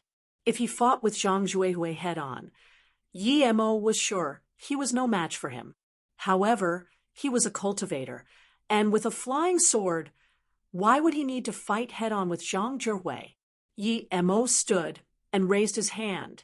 Then a faint purple flying sword quickly took on the flying sword ray. Clank! Zhang Zhihui's jian ray disappeared, and a 15 centimeters piece of the tip of Zhang Zhihui's jian fell to the ground. It was just one move, and Zhang Zhihui's long jian was broken. Yi Mo felt satisfied, remembering how Zhang Zhihui hacked so many crevices into his sword last time. Flying sword. Zhang Zhihui stared at the flying sword in shock and was dumbfounded. He held his jian dumbfounded. After a long while, he looked at Yi Mo with extreme shock. You can actually use a flying sword. Who are you? Yi Mo sneered. What? Old fart, weren't you going to rob my stuff? How come you look like a P***SSY now? Old fart, how dare you try to rob me? You really think you've lived long enough, huh? Zhang Zhihui's face was green, but he didn't dare to move. He knew that if he moved, the flying sword above his head would immediately decapitate him. He really didn't imagine someone in this world could use a flying sword. This was only in the fairy tales. If someone else told him that he saw a flying sword, he would for sure say that person was dumb. But now, he saw it with his own eyes. Since you have nothing to say, I'll use your head to sacrifice to my flying sword, Yi Mo sneered. The flying sword made a beautiful swirl in the air before landing on Zhang Zhihui's neck. Don't, Qian Bei. Zhang Zhihui didn't dare to talk useless things anymore. Although he could dodge this one, what about next time, and the time after that? As long as there was a flying sword, he was dead for sure. Yi Mo controlled his flying sword and blandly said, "Any last words? Or you can tell me which sect you're from. I'll annihilate them all." At this moment, Zhang Zhihui no longer dared to doubt Yi Mo's words. Yi Mo really had the power to annihilate an entire sect. Qian Bei, please have mercy. Although I belong to the hidden sects, I'm from the Xian River Zhang family. Zhang Zhihui knew that if he spoke one word wrong, the flying sword could easily pierce his head. Although the flying sword was only an inch away from his neck, he could feel his skin was already pierced and bleeding. He didn't dare to lie. After all, quite a lot of people knew about him from the hidden sections. Xian River Zhang family? Yi Mo repeated, and took back the flying sword. He had heard of this family. It was the biggest of the 5 great families. But it was very strange that their main power wasn't in Beijing. Although there were some, their main power was in Xian River. No wonder they could become the first family they had an Earth-level middle stage master. Which other family could compare to this? Before he had a flying sword, even he couldn't mess with Earth-level middle stage masters. Yi Mo was thinking about whether to kill this old fart or get some benefits out of him. As though seeing what Yi Mo was thinking, Zhang Zhihui quickly said, "Qianbei, although our Zhang family isn't so good, if there's anything Qianbei needs, we have a lot of manpower at the Zhang family." Yi Mo smiled. He knew what Zhang Zhihui meant. He didn't really mean they had a lot of manpower, but that their Zhang family had been passed down for so long they have a certain amount of savings. The reason this Zhang Zhihui could reach Earth level must be due to Zhang family's huge wealth other than his own luck. Although Yi Mo had a flying sword, his cultivation speed here was too slow. If he could use the Zhang family's wealth to help him search for some herbs, it would benefit both. Thinking about this, Yi Mo took back his sword and said, "In that case, I'll let you go for now, but if I find that you're useless to me, I will still kill you. Yes, Qianbei, I will do everything that you order." Zhang Zhihui wiped the sweat from his head, knowing that he finally saved his life. He was sure that Yi Mo didn't want to expose himself in front of so many people. If Yi Mo wanted to kill him last time, it would be all too easy, but then everyone would know that he could use a flying sword. Funny how the Space Association still wants to act against him. He was fine falling from such a high cliff, so it must have been intentional because he had the ability. Luckily, Zhang Zhihui was a fast thinker. Otherwise, he would be killed immediately, much less reach Earth-level tertiary stage. In his view, Yi Mo was older than him, perhaps a master of the legends. Although Yi Mo looked young, he had face-preserving pill. Who knew how old he really was? Brother Zhang, since he was going to cooperate with Zhang Zhihui, Yi Mo gave him some respect. After all, he was that old. However, it would be impossible for Yi Mo to call him Qianbei, or something like that. Zhang Zhihui heard this and shivered. He quickly waved his hand and said, "Qianbei, you mustn't call me Brother Zhang, just call me Zhang Zhihui." In his heart, Yi Mo was at least a master beyond the Earth level, perhaps more than 100 years old. Yi Mo smiled. The reason he didn't kill Zhang Zhihu was firstly due to the Zhang family's huge wealth. Another was that Zhang Zhihui cultivated ancient martial arts. Since he was at Earth level, it meant that he knew about ancient martial arts. Yi Mo didn't know that much about it, so it would be good to ask him about it. Seeing Yi Mo not talk, Zhang Zhihui stood by the side, not daring to talk, but his heart was like a ravaging river. In his eyes, Yi Mo was a magical person. If he could get on his good side, perhaps he would get some unimaginable benefits. Yi Mo thought a while before saying, "In that case, Zhang Zhihui, your current power is Earth-level middle stage. Then after Earth-level peak stage, would you be heaven stage?" Zhang Zhihui was dazed and looked strangely at Yi Mo. "Qianbei, did you not reach beyond Earth level?" "After the Earth level, it's not heaven stage. We call it great heaven level." Yi Mo embarrassed himself. There actually wasn't heaven stage, but instead great heaven level. However, he wouldn't show any weakness in front of Zhang Zhihui and smiled. "The things I'm cultivating is beyond ancient martial arts. You could say my current power is equivalent to heaven stage." If he wanted Zhang Zhihui to be obedient, he couldn't say his power was too low. He was barely an Earth level, but with a flying sword, normal Earth level masters were no match for him at all. Zhang Zhihui immediately showed a more reverent expression. His anticipation was right. Those who could use the flying sword were indeed extraordinary. Then what about after great heaven levels? Yi Mo asked again after seeing Zhang Zhihui was shocked. "After great heaven level," Zhang Zhihui murmured and shook his head. "According to what I know, there is currently no one who is at great heaven level, much less after it." "What? There's actually no great heaven martial artist? You mean Earth level is the highest here?" Yi Mo asked in surprise. Zhang Zhihui seriously nodded. Yes, Qianbei, those who cultivate martial arts here, including the hidden sects, the highest is not at great heaven level. Of course, I don't know if there are a few who reached great heaven level and goes hidden.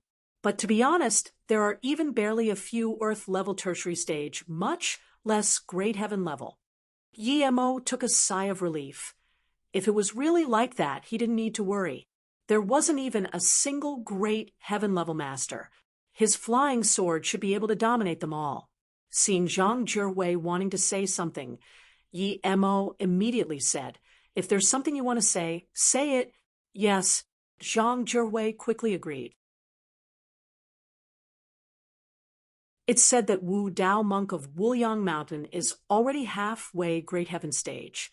He should probably be the strongest in the hidden sections. Wuliang Temple? Is it in Wuliang Mountain? Yi Mo really wanted to go find this monk and test his flying sword. Zhang Zhihui shook his head. Wuliang Temple's Wuliang isn't the same as Wuliang Mountain's Wuliang. There's a great difference. Wuliang Temple means no one knows where it is, or no one can find it anymore. Yi Mo waved his hand. He already knew the approximate state of the hidden sections. He had no intentions of asking where the Wuliang Temple was. He just asked, "You said the Broken Fist Hall is here?" Hearing Yi Mo ask about this, Zhang Zhihui quickly replied, "Yes, Qianbei, when I came, I found the Broken Fist Hall people blocking the outside. They say you killed their elder." Yi Mo grabbed the flying sword on top of his head and looked at Zhang Zhihui. "I will go make sacrifices to my sword. Take me to those clowns."